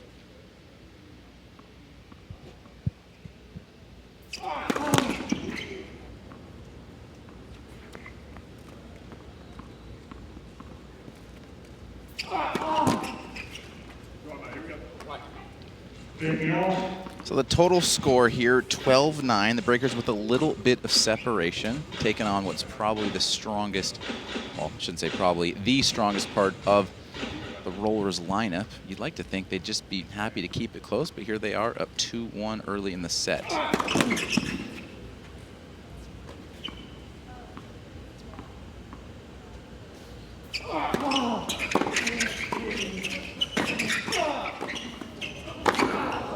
Okay, that's got to feel good to get a little fast hands war and take it to the Bryan brothers like that. Yeah, great spot there. You see Austin hitting the return and coming in. And this first volley, he does a really good job of keeping it below the net. You can see that Bob doesn't have the opportunity to be aggressive. And as soon as he saw that ball was below net level, you can see Austin take the move forward, get almost on top of that net to make that finishing volley. Very comfortable, easy one. And then Stevie Johnson sneaking a return by a pinching Bob Bryan. So now you find 3 break points here right on the line there. That's unguardable. This would be huge. You get a break here. You're 2 holds away from beating the Bryans and extending the lead with the last 2 sets still to come. And I really like their matchups in the last 2 sets. This is big right here. Yeah, a really big spot.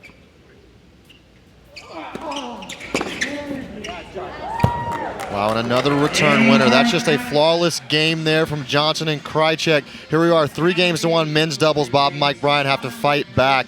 13-9 overall score. Here we go. Breakers 13, Vegas 9. Let's see what the Bob Bryan and Mike Bryan combo can do to fight back.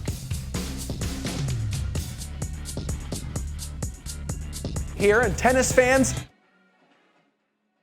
with World Team Tennis, then we've got an exclusive way for everyone to get in on the action with thousands of dollars in prizes this season. Download the DraftKings app and enter our free-to-play tennis pools with promo code WTT. Then put your knowledge to the test and answer a series of questions about the matches being played that day. So enter now, download the DraftKings app, use promo code WTT, and play free for thousands of dollars in prizes. At Chosen Foods, we are inspired by the vibrant culinary lifestyle of the Baja Med and, of course, by avocados. From our flagship avocado oil to our family of dressings, mayos, simmer sauces, and guacamoles, the versatility of all Chosen Foods avocado-based products offer you the freedom to be both healthy and creative in the kitchen. Join us in the sun-drenched utopia of Chosen Foods, the avocado. Celebrate it. All right, no doubt about it, the Bryans are the best in the business, but Ryan Harrison, you and Johnny O took it to them just a few days ago and got the win. Take us through this one. Yeah, this was a great matchup because Bob and Mike, they were closing out the match. So we had to fight hard just to stay in this one because they got the win on us. We weren't even going to have a chance to go to extended play. Unfortunately, we didn't get it at the end, but Johnny O'Mara was just playing on fire all match. Everything he touched around the net was gold. Can't say enough about how easy he made my job at the net based on how well he was playing. So we really used that momentum to build ourselves into the next doubles match. And look at this. The Breakers are up by 4 games. They're up a break against the Bryans. Still to come, women's doubles and women's singles. If you're the Breakers, you gotta like where you're at. But last time we said they're looking great. The Rollers made a little comeback.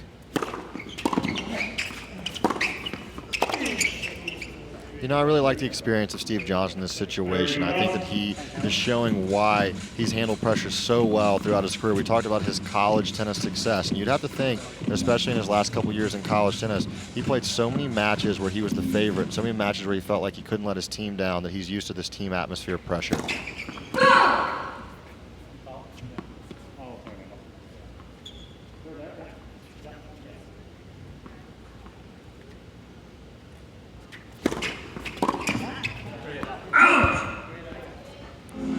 Good second serve there to the Bob Bryan backhand.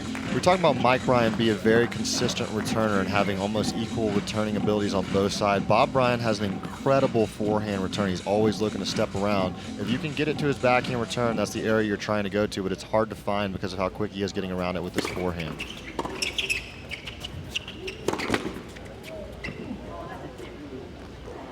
All right, finish overhead. That's the point. Still 3 game points left for the Breakers. Kind of caught in between an overhead and a swinging volley there. Kind of get stuck in that court space that we've always been hurt. What would you rather take there, the swinging volley or the overhead? Well, it just depends on a little bit of things like the sun, where it's at, and basically how high the ball is. If you can get up under it, you want the overhead, but if it's coming around shoulder height, you want the forehand.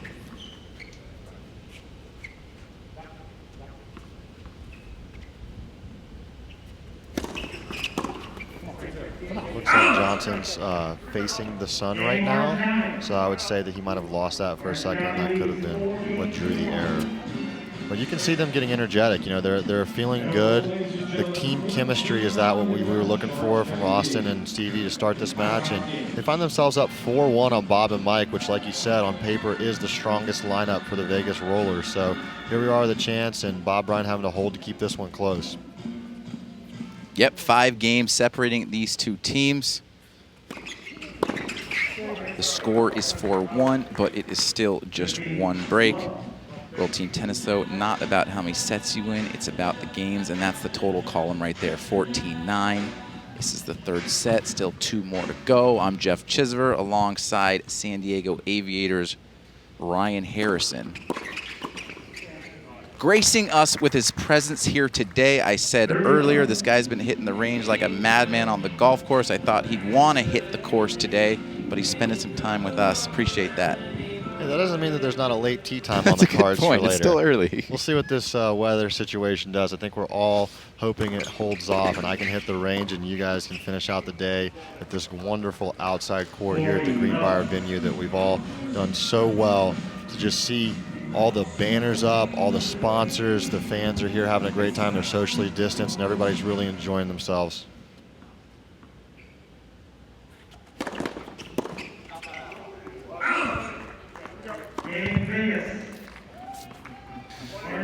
So what do you make of the weather here? It's been very humid, hot. You actually see Bob there wearing sunglasses. How has the sun and heat and humidity been with you? Yeah, it's different throughout the time of day. I've had a couple night matches where I felt like the humidity was still high, but the heat wasn't as burning on your skin as it can be in the middle of the day. I think it's going to be rising into the mid-80s today, and here we are in a situation where it's going to be more lively. That's also goes into the way that the match plays out. The hotter it is, the faster the ball goes through the air, and it's harder to return serve.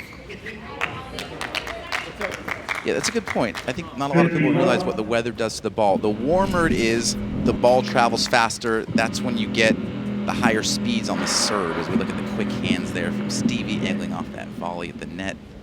Yeah, you see a lot of service holds going through quick games whenever it's hot outside because the ball bounces lively, and that makes it hard to return. It's actually, you know, you feel it throughout the match as the warmer weather starts to set in. You feel like the return is harder to get on, and that's something that you feel from even the start of the match to 20, 25 minutes later. Even if cloud cover moves out, you can feel that starting to become more difficult on your return. 2 points away from the set here for Krajicek and the Breakers.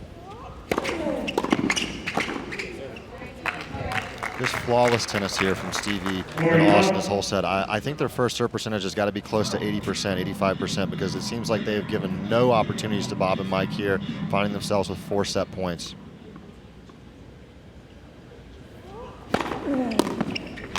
And there's another first serve by Austin Krajicek. And just like that, they take out the Bryans in an upset 5-2. They now have the overall lead 15-10. We are 3 sets in, and we've reached the halftime mark. So that means we will toss it over to Olivia Decker back at her spot on the desk. We're featuring the 2016 Olympic gold medalist Monica Puig in our latest edition of 2-Minute Break. Stick around.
Orange County looking for their first win, and they take the first 3 sets from the Vegas Rollers, leading 15-10 going into the 4th set. Welcome in, everyone. This is our halftime And one of the top players in the league is Monica Puig. She played last year with the Vegas Rollers. She played in the 2020 All-Star match as well, but she's really looking forward to playing a full season with Vegas, and she plays women's singles coming up.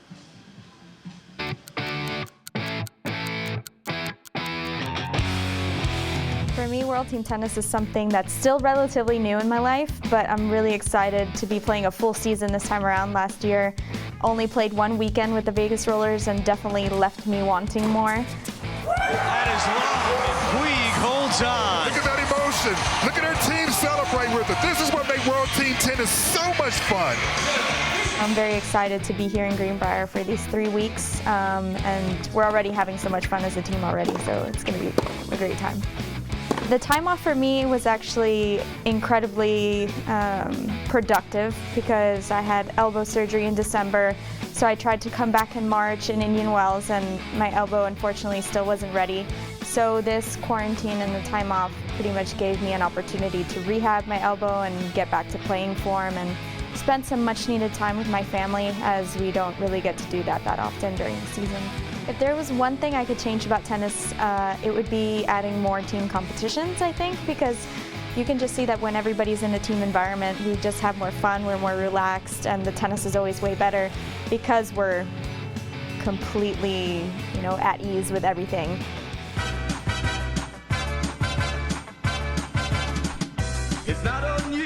For me, TikTok is super entertaining, not just making videos, but seeing the videos that other people make.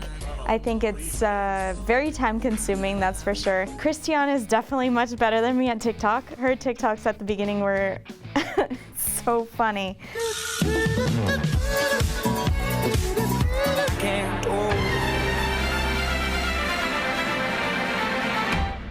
I think it's super fun, and it definitely helped keep people entertained during the quarantine. Winning the Olympic gold was something that it's very tough to describe, but it was definitely one of the best moments of my life. It changed my life, and every time I watch that match over, I get goosebumps and I start crying. I think we're all grateful for their TikTok keeping us entertained during quarantine. Thank you so much, Monica. Check out her profile here. Obviously, the 2016 gold medal in that Olympics, the first athlete from Puerto Rico to do so. Just incredible. You can tell the pride she has there. Made the round of 16 in 2013 Wimbledon. Second season with the Vegas Rollers, and she takes on Jen Brady in the 5th and final set. That's coming up next. Women's doubles is first. We have Asia Muhammad with Christiane for Vegas, and Andrea Claypatch with Gabriela Dabrowski coming up.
begin set number 4 women's doubles. 15-11 in the match. All right, welcome back. Before we get into our final 2 sets, here is how we got here. The Breakers have swept the first 3 sets, the first 2 in a tiebreak, and then Krajicek and Johnson with the 5-2 win over the Bryans. They are feeling good about themselves, and the total score is 15-10. Women's doubles will be the 4th set. Dabrowski to serve to Christy On.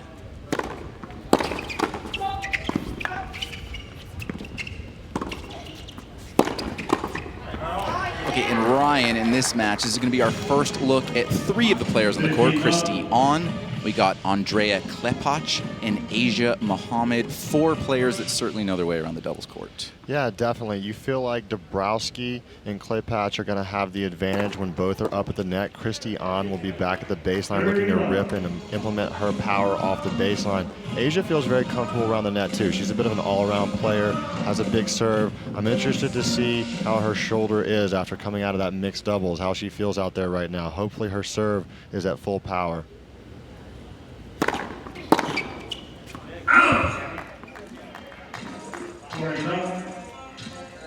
Quick 40-love lead in this first game. The good serving from Dabrowski continues on here. That 2019 Wimbledon finalist. That's a legit result. And here alongside a Grand Slam doubles champ himself, 2017 French Open. Ryan Anderson. I'm Jeff Chisover. And why am I blanking? That was with Michael Venus, right? Yeah, that was with Michael Venus, and I'm Harrison. Kevin Anderson was the finalist. Oh my gosh. That's okay, partner. That's okay.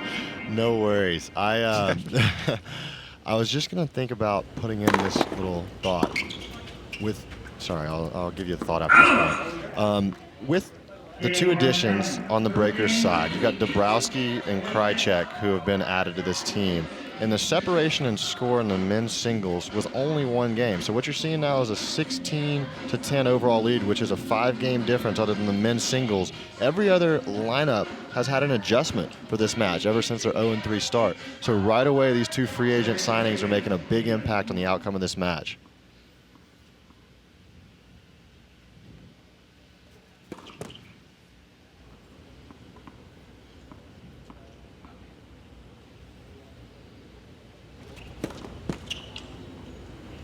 Yep, here's a look at those 2 additions you just talked about, Ryan. Austin Krajicek, 3 ATP doubles titles, top 50, got to as high as 35, and Dabrowski, 2-time mixed champ in the 2019 Wimby finalist. Austin Krajicek going with that top button on the collar. Don't know if I would go with that. It's pretty hot out.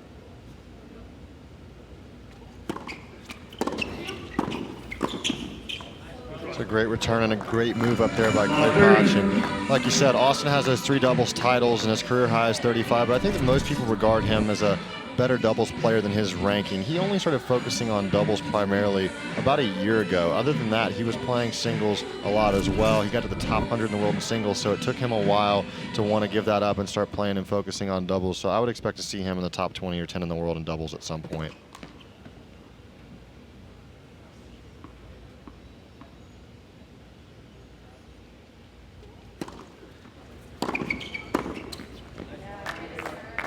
It can be hard to do both. And speaking of someone who did it for a lot of the 2017, 2018 seasons, if you have a long singles match, takes you 7-6 in the third, you're out in the sun for 3 hours, you're on the double schedule later that day, the fatigue can set in a little bit and it can be hard to play your best tennis.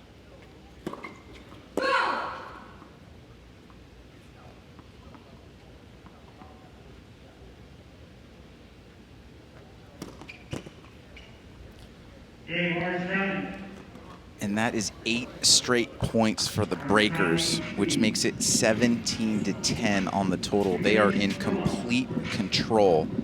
And just when we were possibly going to count them out, not really, we just called it a must-win, but what a great response here from the Breakers on this Thursday, day 5. Yeah, it looks like Asia Mohammed gave it a go there with her shoulder. She was just rolling those second serves in. It looks like she's still in quite a bit of pain. So we have a sub coming in. Monica Puig in for Asia Mohammed. You have to feel for Asia, but what an effort for her to come out and try to fight through that injury with her team. Once again, ladies and gentlemen, Vegas bringing in Monica Puig for Asia Mohammed.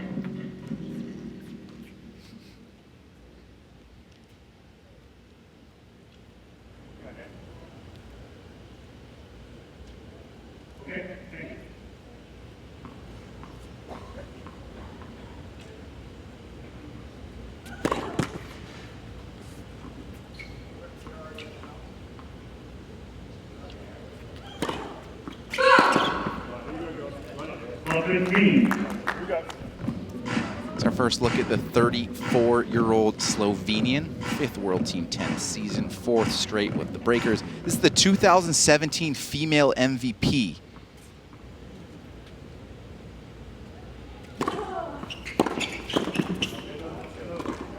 And that 2017 season was the same year that the Breakers took home the title. Last year, 3rd best mixed doubles percentage in the league last year. She went 26-21, winning 58% of her games.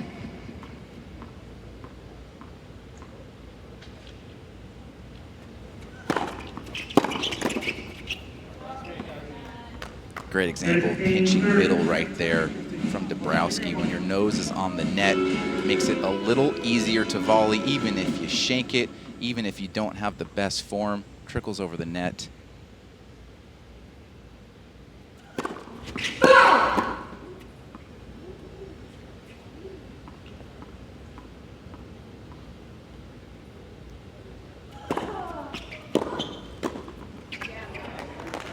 Good second serve there, and good job pinching off the net by Dabrowski. One thing about the clay patch serve, you got to look at this abbreviated motion. It's kind of like Andy Roddick-esque. A lot of players started doing that once they saw how much success Roddick was having. For anyone who was having trouble with their timing with the normal elongated motion, some players started going to that abbreviated motion to kind of simplify things a little bit.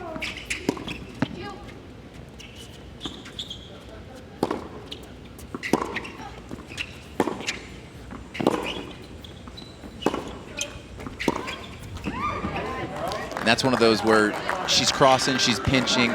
Monica can feel her. She tries to go upper line. She ends up forcing the error. Yeah, you end up backing up, and when you have such a force at the net, you're trying to watch them while you're also trying to hit your shot. And you don't need another obstacle out there. You can see her trying to get in position and eventually trying to slide it down the line, but she's taking her eye off the ball to watch what Dabrowski's doing up there.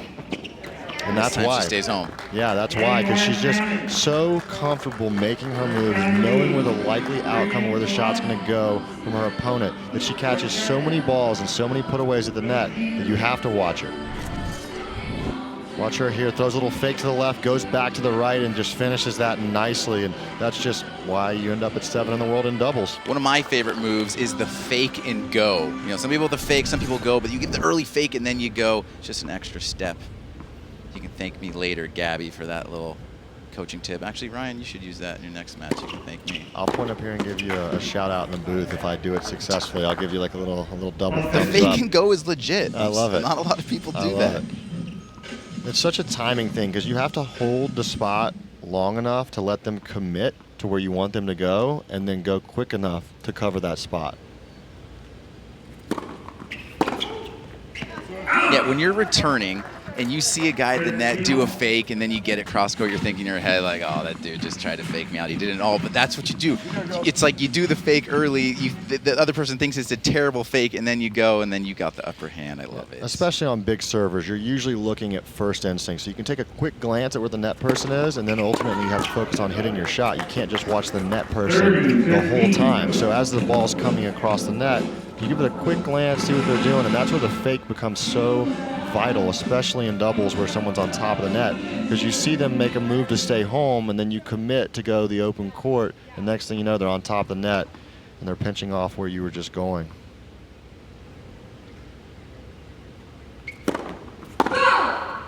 There's so many mental battles and chess moves in doubles, especially in mixed. This, of course, is the women's doubles portion of the match. 4th of 5 sets.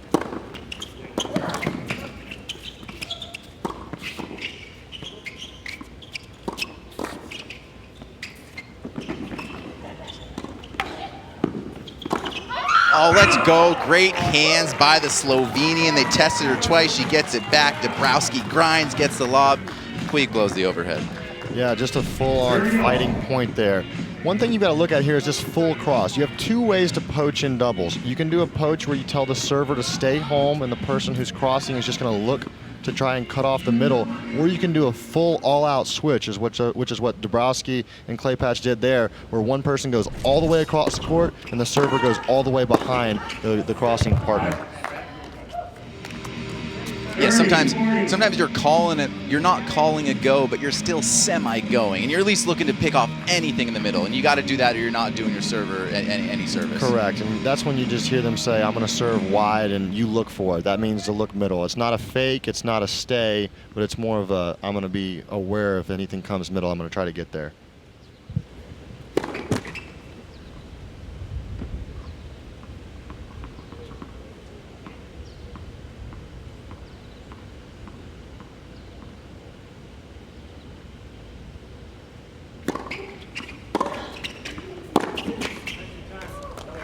Here we are, 4-love. Seems like the momentum's really turned ever since Dabrowski fought out of that hold to come back in that second set. Here we are, overall score 19-10 Breakers. Here we go into the women's doubles closing out.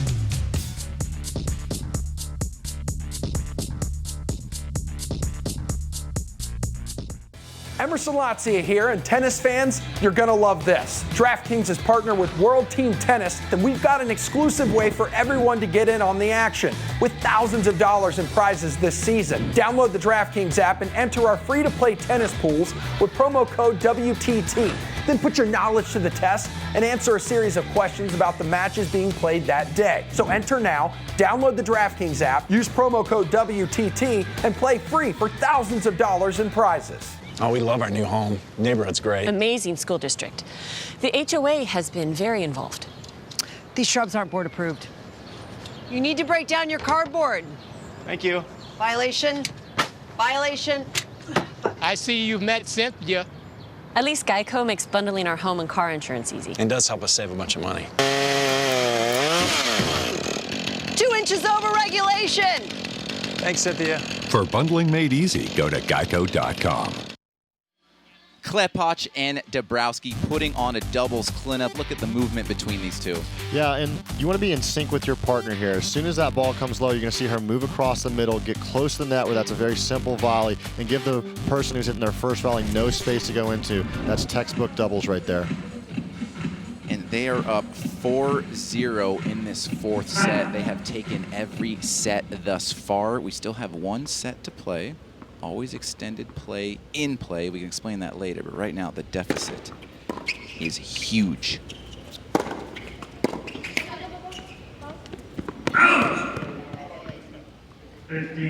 I'm so impressed with Dabrowski coming right off the flight into this altitude and playing the level of tennis that she is right now. She has not missed a beat.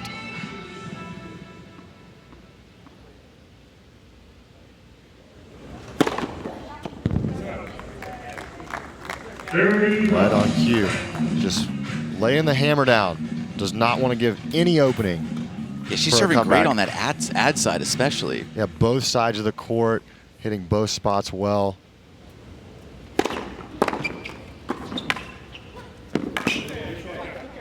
This is just textbook stuff here. First serve percentage high, first serve aggressive into the corners, and your partner's cleaning up anything that comes back.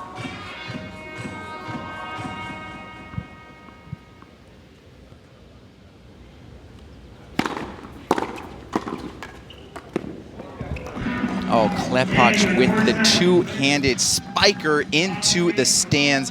And just like that, the Breakers double up the score of the Rollers. They're up 20-10. Another look at that spiker right here. The 34-year-old Slovenian puts it away, and Dabrowski is pumped. Still one more set to go. Women's singles coming up next.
the trailing team does win the fifth set, we would go into extended play, which is essentially our overtime. 4 sets in the books, but still 1 to play. It's going to be women's singles. Monica Puig taking on Jen Brady of the OC Breakers. We're going to break this one down using the universal tennis rating. And if you want the most comprehensive representation of a player's current form, then follow the UTR. What do you make of this one, Ryan? Yeah, Jen Brady with a slight head. She had a great start to the year. 19th overall in the UTR ranking, which is more recent performance. I guess oriented is the right word for it. So Jen Brady starting so hot, getting that title to start the year. So she'll be having a slight edge in the UTR rankings, but Monica Puig with that gold medal, she's not going to be any stranger to a tough challenge. Yeah, the rankings on tour have frozen, but the UTR is still going because in all these exhibition events, these scores are getting entered into the system, and we've been told that these World Team Tennis scores have been counting for UTR. So Jen Brady, who's just playing at the Credit One Bank Invitational in Charleston a few weeks ago, that was on clay. She tore it up. She went 2-0 in singles and won her doubles. Hasn't had as much success here, but it's got to feel good if she can get a win here tonight. She's up 20-10. She should feel loose. Good chance to kind of get her mo back. Yeah, she's talked about adjusting to these conditions and still being aggressive. She wants to be aggressive with her forehand. This lead right here should give her an actually good opportunity to swing out on the ball, know that she has a little bit of a cushion, and maybe set a tone to play better tennis than she started with this season.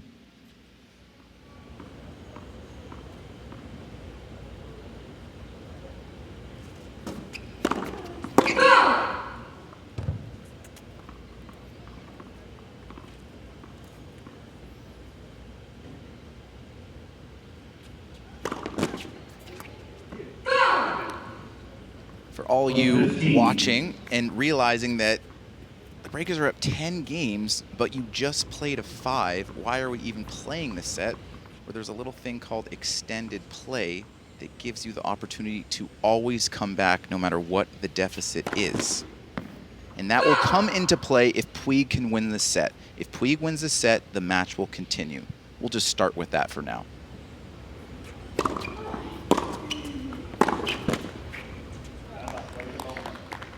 And we talked about that. So if you are down in the total column but you win the final set, we go into extended play, and then you get the opportunity to win as many consecutive games as you need to tie up the score. That would then force a super tiebreaker.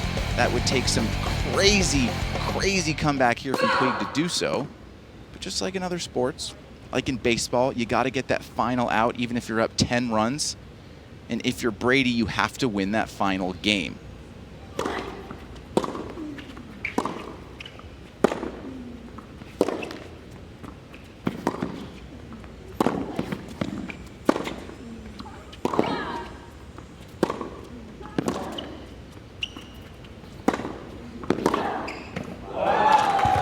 Said she's got power, right, Ryan? Puig? Yeah, a lot of power. Puig has so much power, especially when the ball's around waist-high level. She can generate so much power, and you watch this backhand, it's right there in her sweet spot, and she fires it down the line for a winner. Jen Brady just a little bit late coming in, but still a good play.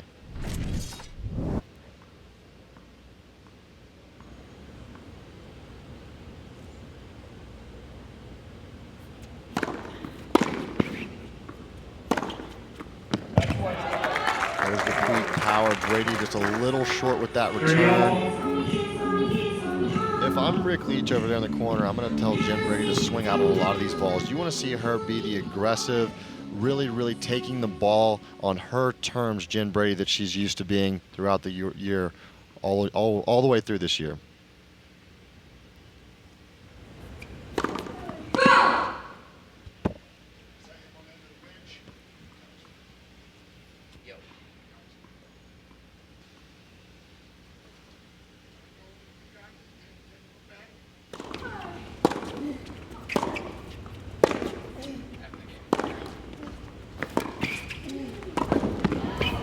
Brady sneaking that slice down the line. Puig with a good move there coming in. Brady just saw that opening and slid it right down the line. Giving her a couple break points here.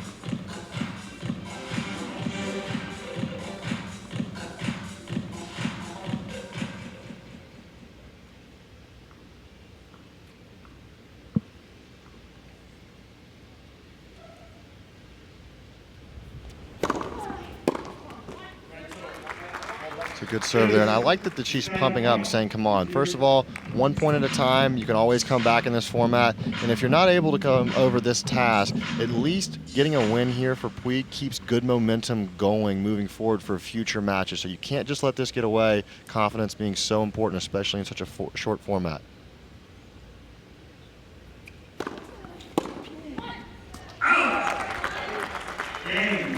All right, so we've been fortunate enough to have good weather so far, playing all of our matches out here in the stadium. But here is a look at our indoor facility that is literally 100 yards up the way. So if it were to rain, we would just have a dual setup there. As you can tell, we just move everyone over there, a little bit of hustle. I'm hearing that it only takes about 15, 20 minutes to make that transition. I will believe it when I see it, but just kudos to our production crew for getting that set up so we're ready to go. And of course, the whole staff for World Team Tennis making sure we are covered no matter what. We've been lucky so far, but we will expect some rain at some point, and I'm sure we'll be playing some matches indoors. Have you hit an indoor court? I have, and that's a great stadium in there also. They have good spacious seating so that fans can come in and still enjoy the tennis. The court itself is a very nice court, and it's very well lit. A lot of indoor courts, especially ones that are temporarily put up, don't have great lighting. This court is really cool. You can see the stands off both sides, and it really looks like a pure indoor stadium court that you would see at any tournament on tour.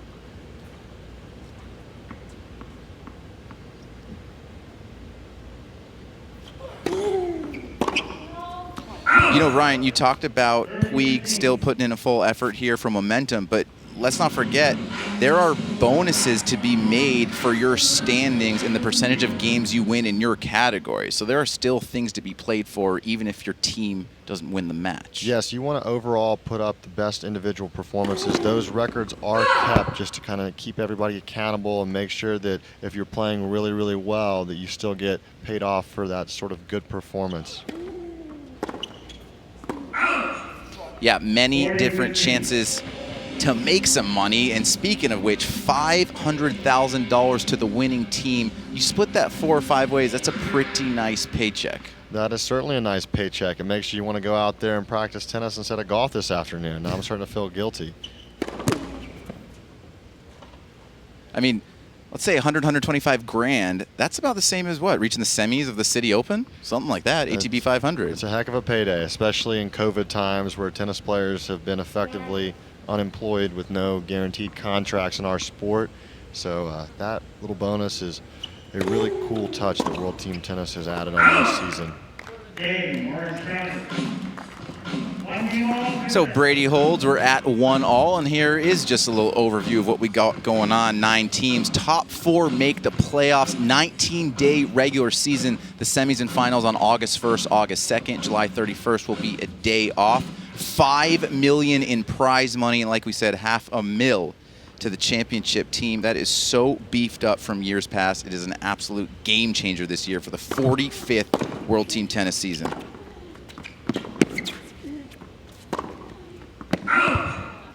I've got to give a little shout out to the grounds crew here at World Team Tennis, because these umbrellas that you see up on the right side are now put in place and held up to keep the players cool throughout this heat, especially when it gets hot on the bench. And the first couple days, we were trying to figure out a way to stay cool. And look at this setup here so the players can stay nice and prepared throughout their bench time too.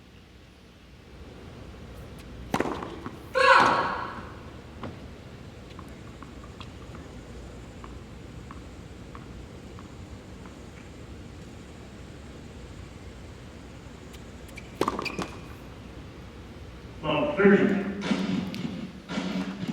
talking Jen Brady in her 2020 season.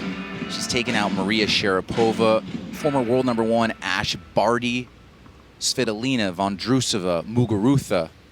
She was rolling before the stoppage. That's it? Am I missing something? Well, I was just saying that's a heck of a resume. Oh, I gotcha. I was like, wait, she didn't win the Aussie Open, did she? No, she didn't win the Aussie Open, but she certainly was playing well enough to. No, that's huge, and she's playing the best tennis of her career, and that's why she's back in the top 50. And her UTR, I think, is in the top 20, and that shows really where her game is at right now. Former UCLA Bruin, 23-match winning streak in 2014. leading the Bruins to a national championship. She is no stranger to team tennis.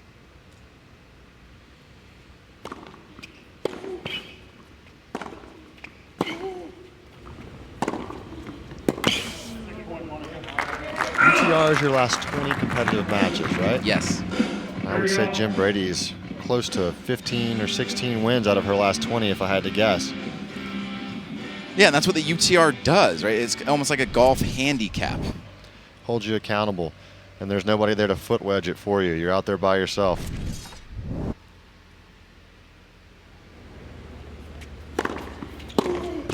What was that? See, a foot wedge? A foot wedge. Is that like in golf when you the kick little, it, give little yourself kick, a better lie? A little kick back to the fairway. So you that's how you got that 82 the other day at that course. That was the 82. Harrison's got a sick foot wedge, everybody. Do not play him for money. This It guy's a was- scallywag out there. I'm just kidding. 82 golf swings and 17 foot wedges.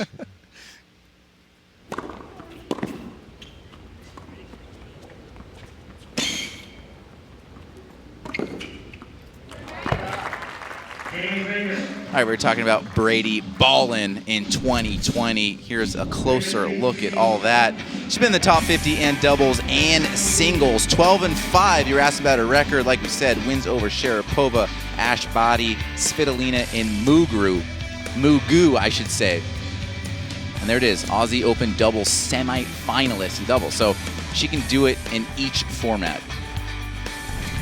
Yeah, Jim Brady has had so much confidence, and we'll see after COVID times finish if she will continue to climb up the rankings. She's done that every year of her career, and I think we're going to see big things out of her.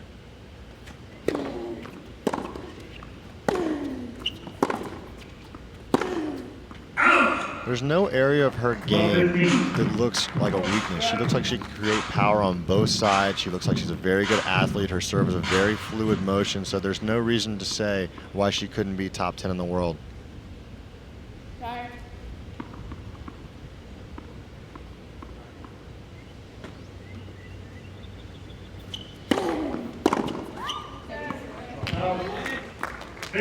like Stevie out there with the towel hat.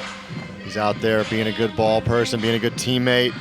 Got the towel on his head, staying cool. And a little cloud cover coming in, but when it goes away, it's a scorcher down there.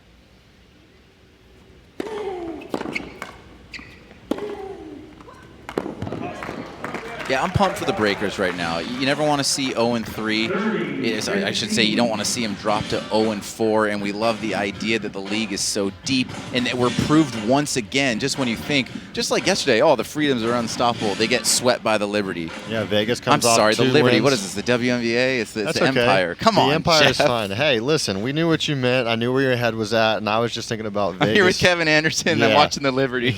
Yeah, that's right. Blowing it. This is Ryan Harrison, and this is the New York Empire, not on court, but that is the New York franchise here for World Team Tennis. What the heck was I even saying?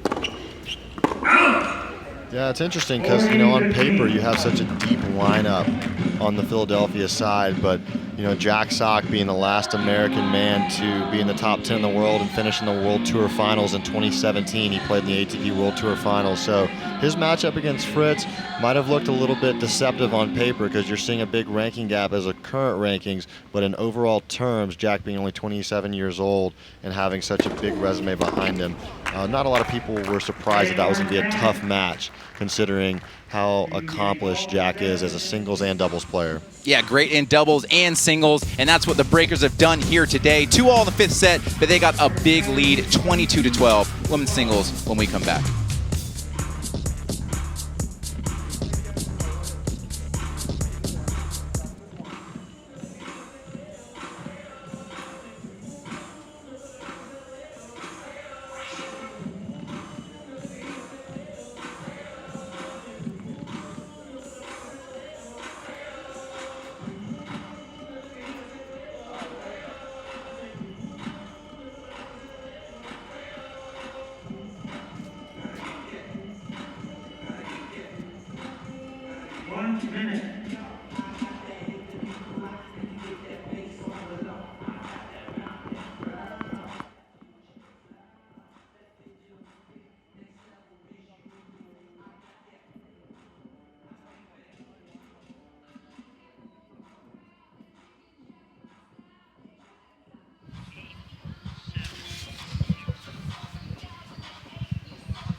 The World Team Tennis official store is online. Log on to WTT.com and check out all the merchandise World Team Tennis has to offer.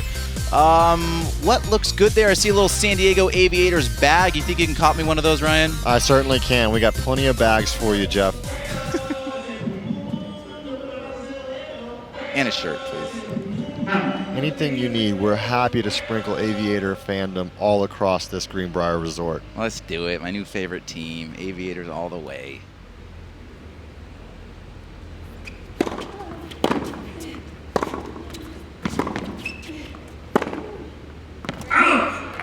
Good defense there by Brady. Running backhand cross court. Got it just deep enough where Puig couldn't transition.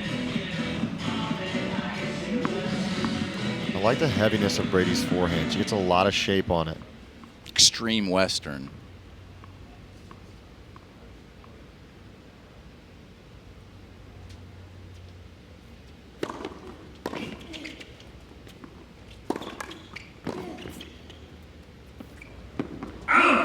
And you don't see a lot of Extreme Western grips that much on the women's tour. Not as much as the men, would you say? Yeah, that's right. Most women's games are known for being just a slight bit more flat, but if you look at her return positioning here, she turns, she plays defense, she tries to get back in the court, but look at that footwork. And she's got great movement skills that she's worked very hard on.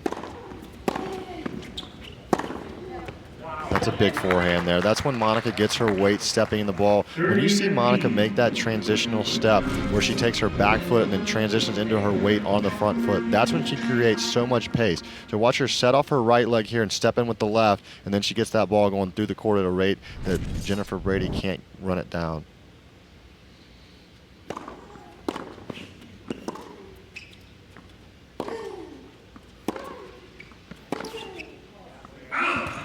A little long there.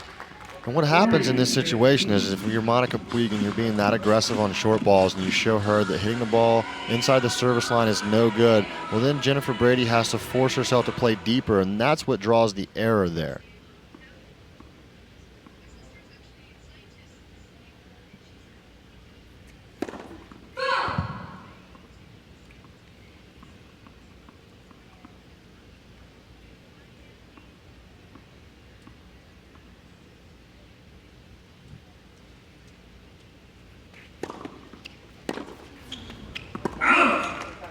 Just a bit long again.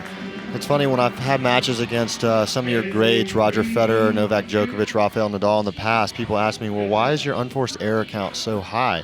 And that's because if you look at the court, you think about the court and where you have to play in the court in order to be successful. If you play balls in the middle of the court against them, it's basically like an error anyway. So you're forced to put yourself in a position where you have to go for more.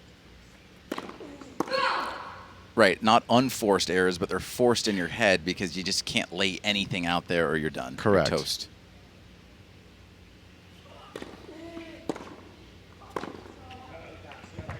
And that's what we've seen a little bit in this match with Monica Puig on the first 2 points of her service game, being aggressive, stepping in and hitting big shots that drew either winners or Jim Brady forced errors. Now Brady's having to force herself to be a little bit more aggressive than her comfort zone, and it drew a couple of unforced errors.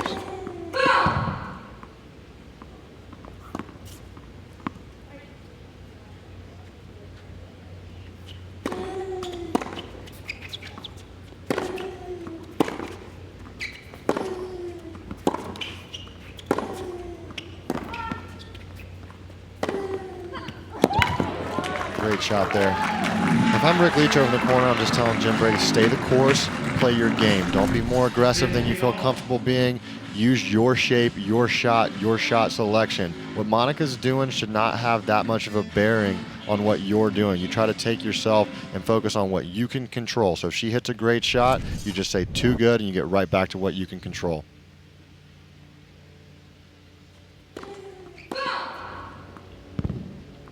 Got a question for you after this point. It's going to be a little mini trivia of past results. I'm excited.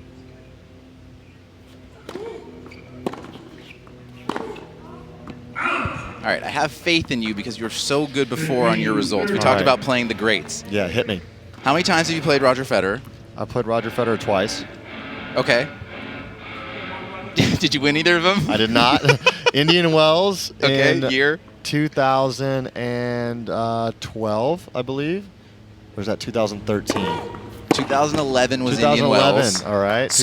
This is what's amazing about tennis players. Can you guess a score? So we're Indian Wells 2011, round of 16. Ryan against Roger Federer. What was the score? 7-6, 6-3. Let's go. What about the tiebreaker? Don't even tell me. 7-4. Oh my gosh, that is 9 years ago, tennis fans. And this, I mean, I would probably remember every point I played against Roger. You're making me feel like I've been on tour for a long time. I'm 28, okay? I got to keep telling myself I've got some good years ahead of me. 9 years on tour sounds so long ago. Okay, so now we go to the next year, and you played Roger again. So 2012, what tournament is that? That was in Miami. You have a score on that one? Yeah, 6-2, 7-6. Score in the tiebreaker? 7-4. 7-3. 7-3. Oh, man. That is so good. Gosh.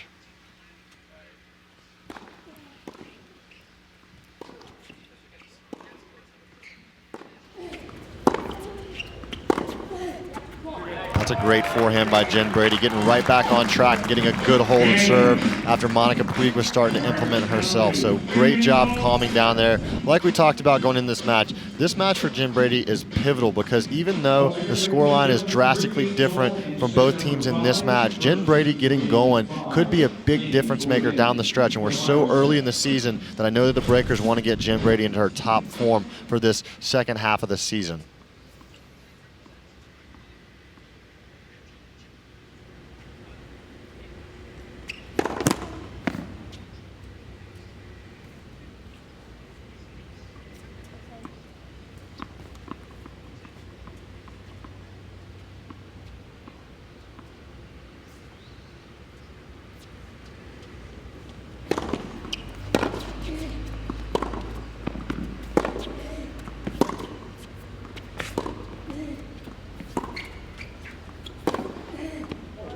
Just a great combination there, and honestly one of the most difficult combinations to play in the tennis game. You play this slice backhand cross court, which you'll see make Monica come up and get down low on. So right here we're going to see her play this slice backhand cross.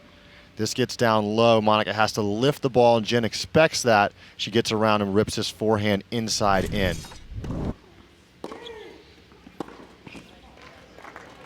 Another great point there, putting her up love 30. And like we talked about, this is exactly what Jen Brady needs to start building good momentum. Yeah, you don't, even though extended play probably wouldn't matter because they're up so much, you don't want that. If you're the Breakers, you want to go home tonight, going to dinner saying, I just swept the Rollers and feeling good about themselves going into the next match.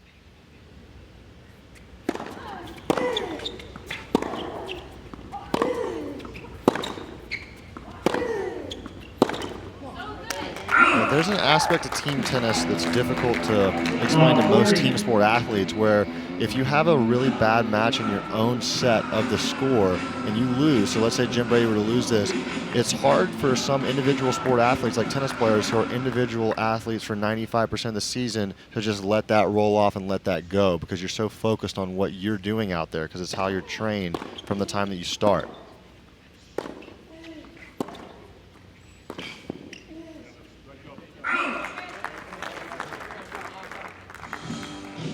And you're a good example of that, Ryan, because last night you won your singles and you won your doubles, but the team gets the loss. So it's like, wow, you want to feel good about your game. In the end, you guys got the L. Yeah, and, you know, I just have to take that and say, you know, I fought hard, I played well. And the night before that, I didn't play very well, and the team lost just shortly by 2 games there. So a little bit of a role reversal where my teammates picked me up on the previous night, and then I played better yesterday. So all you can do to help your team is get yourself and play as well as you possibly can, and then trust that your teammates are going to do the same thing. And like I said, it's a team game out here, so everyone having confidence in each other is very important. Okay, so we talked about the Brady forehand. Yes. Let's see the serve set up the backhand here, and I'm going to go to you to break it down. Well, what we're looking up here is Jen Brady gets great extension. You can see her push up. She has a great forehand, great spot out wide. And then you see Monica Puig outside the doubles alley. You have the whole court open. So this doesn't have to be a perfect shot, but she actually puts it in a spot that Monica Puig couldn't even touch it. So not only did she win the point, an outright winner.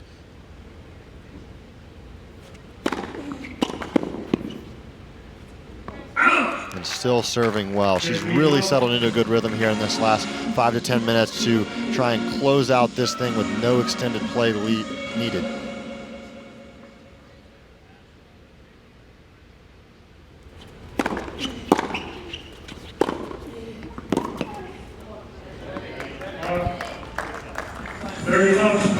Really comfortable Jenny Brady here, firing forehand after forehand.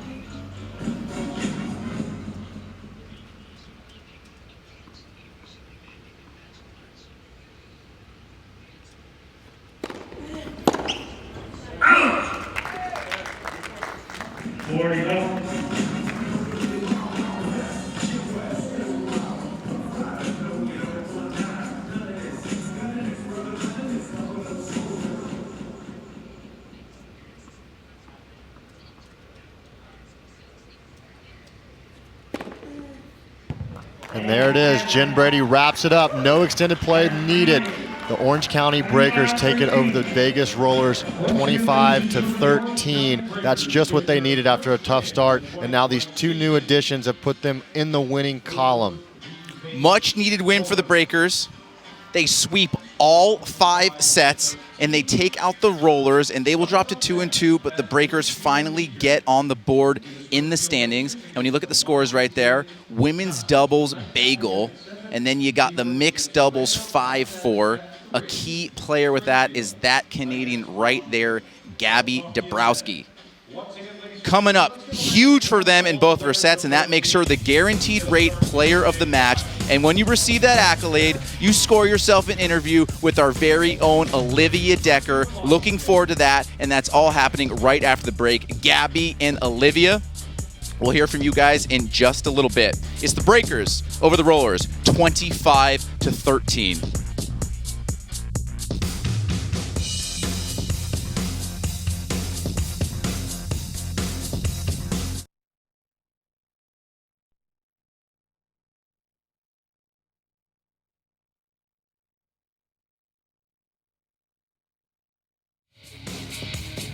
World Team Tennis is brought to you by Geico.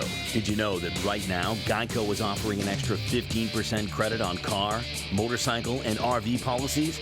That's on top of what Geico can already save you. So what are you waiting for? Visit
World Team Tennis is brought to you by Geico. Did you know that right now, Geico is offering an extra 15% credit on car, motorcycle, and RV policies?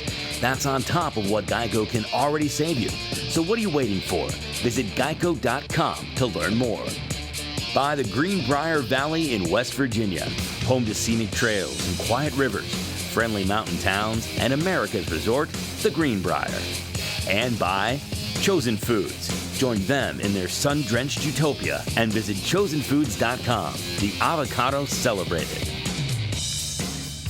And speaking of Chosen Foods, it's time for our Chosen Foods mover of the match. Monica Puig would not get the win, but this is such cool technology right here where we're tracking every step. Let's check out how she moves on this one, Ryan. Yeah, great stuff here by both players. A really, really physical point. You can see Jen Brady getting all the way outside the court, hitting a great shot, and Monica having to track it down. And these are just those physical points that you talk about that can be so not just important for this one point, but also setting the tone for the match and ultimately finishing with this running backhand outline winner. I think that was early on in the match, like the third point of the match or so, if I remember correctly. But overall, Chosen Foods, mover of the match, Sam Querrey, 1,658 feet. Takes it by almost 60 feet over Stevie Johnson. All right, so Sam Querrey moves the most, but he does. Sam Querrey moves the most, but he doesn't get the win in his set. And in this match, it is 5 swept sets for the Orange County Breakers. Gabby Dabrowski, the Canadian, comes up huge, winning both of her sets in women's dubs. That makes her our guaranteed rate player of the match. And we will now toss it down to Olivia Decker, who is with Gabby. Thanks so much, Jeff. And Gabby got the call Tuesday to come here, got on a plane, was here Tuesday night. So Gabby, how are you feeling physically with that quick turnaround and then throw in this heat, humidity, and altitude? Yes, the altitude is really tricky. The heat is not so bad because I was training in Florida for most of the time, so I'm pretty used to that side of things. But it was a tough turnaround. Yesterday, to get used to everything was very difficult, but I felt better. I got a longer warm-up in this morning. I wasn't allowed to warm up yesterday because I was waiting for my test results to come back. So I'm glad I have more time on court, and today was definitely a good day. And what a great way to make your debut now. And Steve Johnson got things rolling. You and Austin then play mixed, and you win. What was your strategy in your first set together with Austin? Honestly, I tried to adjust my technique a little bit. I think yesterday I was swinging too big, and in the altitude it's kind of hard to control the ball, so I tried to be a little bit more compact and keep my head down. So I think that helped on some of my returns. Austin served amazing, so that made it easy for me at the net. And then, of course, you won women's doubles right after. Now, today was almost a must-win for OC. What did Coach Rick Leach say this morning to the team? Oh, he just told us to have fun. You know, we're the underdogs, so we have nothing to lose, and really proud of the way we came out and handled the situation. Okay, Gabby, you have tomorrow off. I'm sure you're ready to take a little break. What are you going to do around the Greenbrier? Actually, we're trying to have a tea time today at 4 p.m. Okay. So that's something different, but, you know, the usual physio, massage, that kind of thing, good meals. I love it. Hope you hit them straight. Hope your success continues on to the links. Yeah, Gabby, thank you so much. Best of luck to you and your team moving forward. Thank you. And we are going to break. When we come back, we have the second of 3 matches today. Washington Castles taking on Springfield after.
Welcome back. Beautiful pictures of the Greenbrier Resort. And there is a look at the scoreboard. And it was all breakers. It started out with 2 clutch tie-break wins. But then from there, it was just smooth sailing onto the doubles and then men's doubles. The women's doubles get the bagel over Monica Puig and Christy On. And Jennifer Brady comes in to shut the door with a 5-3 win over Monica Puig. A great job by the OC Breakers, who finally get on the board in the standings.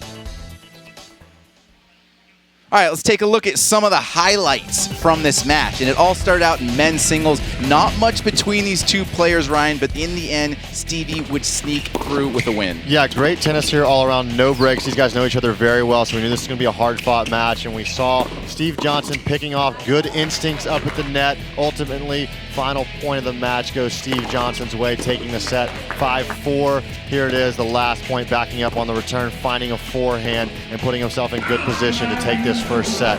So that all came down to a deciding point in the tiebreaker. Then we moved to the mixed doubles. We talked about these 2 new additions for the Breakers. That would be Austin Krajicek and the Canadian Gabby Dabrowski, and they really brought it today. Yeah, mixed doubles was a little bit of a surprise. We saw Asia Muhammad not play after playing the first few matches. She was dealing with a little bit of a shoulder injury there, ended up getting subbed out. But this was a very crucial point here in the match when Dabrowski faced 2 set points down on her serve. Ultimately ended up fighting out of it, great volleys there, and they win the set, which ended up being a 3-game change in the overall score, which gave the momentum to the Breakers that they needed moving into this men's doubles match where the Bryan brothers were up for the Vegas Rollers. Here we are, expected at the Bryan brothers to be the favorites. Austin Krajicek and Steve Johnson knowing each other so well, and it just seemed like everything that Austin Krajicek touched today was on fire. They served this out 5-2. Very surprising win, but overall, this gave the gap that the Breakers needed to create some separation.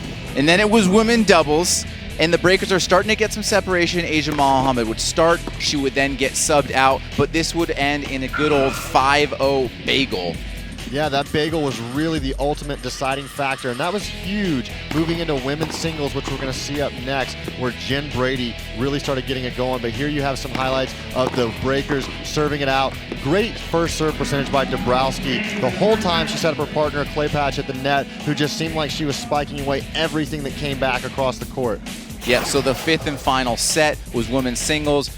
The deficit was big for the Rollers, but like we talked about, Jen Brady needs the confidence, and it was nice to see her get back on track. Yeah, she'd been struggling a little bit in the altitude, just getting her rhythm going. And toward the end of this match, you saw the real Jen Brady come out where she started swinging away. Great depth in the forehand there. She was moving extremely well. And match point here, finishing with a big serve up the tee to clinch the deal for the Breakers. So she takes it 5-3, and the Breakers sweep all 5 sets. So impressive. And now we are going to take a look at the updated standings. Only one undefeated team in the Castles, only one winless team in the Lasers. Chicago Smash right there on that 4 spot. Top 4 make the playoffs. And Ryan, there's your Aviators right there in the 7 spot, but you're right in striking distance. Yeah, like you said, there's only one team that's undefeated so far, and that was a match we really could have won last night. So what you're looking at is a very, very tight leaderboard, and really anything can happen still. You've seen a very deep roster through all the way. Orange County was 0-3, and then they really put a really dominant win today on Vegas, who is on the paper one of the top teams. So this could go any way, early season, and we got a lot of tennis left to be played. All right, so we have got one more segment here. We're going to wrap things up. This was the first match of the day. Breakers over the Rollers, 25-13.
One more look at this final score between the Breakers and the Rollers. 5-4, 5-4 to start. It was tight, but then the Breakers took control from there with a final score 25-13. Here is a look at what we've still got to go later today. Springfield in Washington, that's 3 p.m. Eastern, and New York and Orlando at 7 Eastern.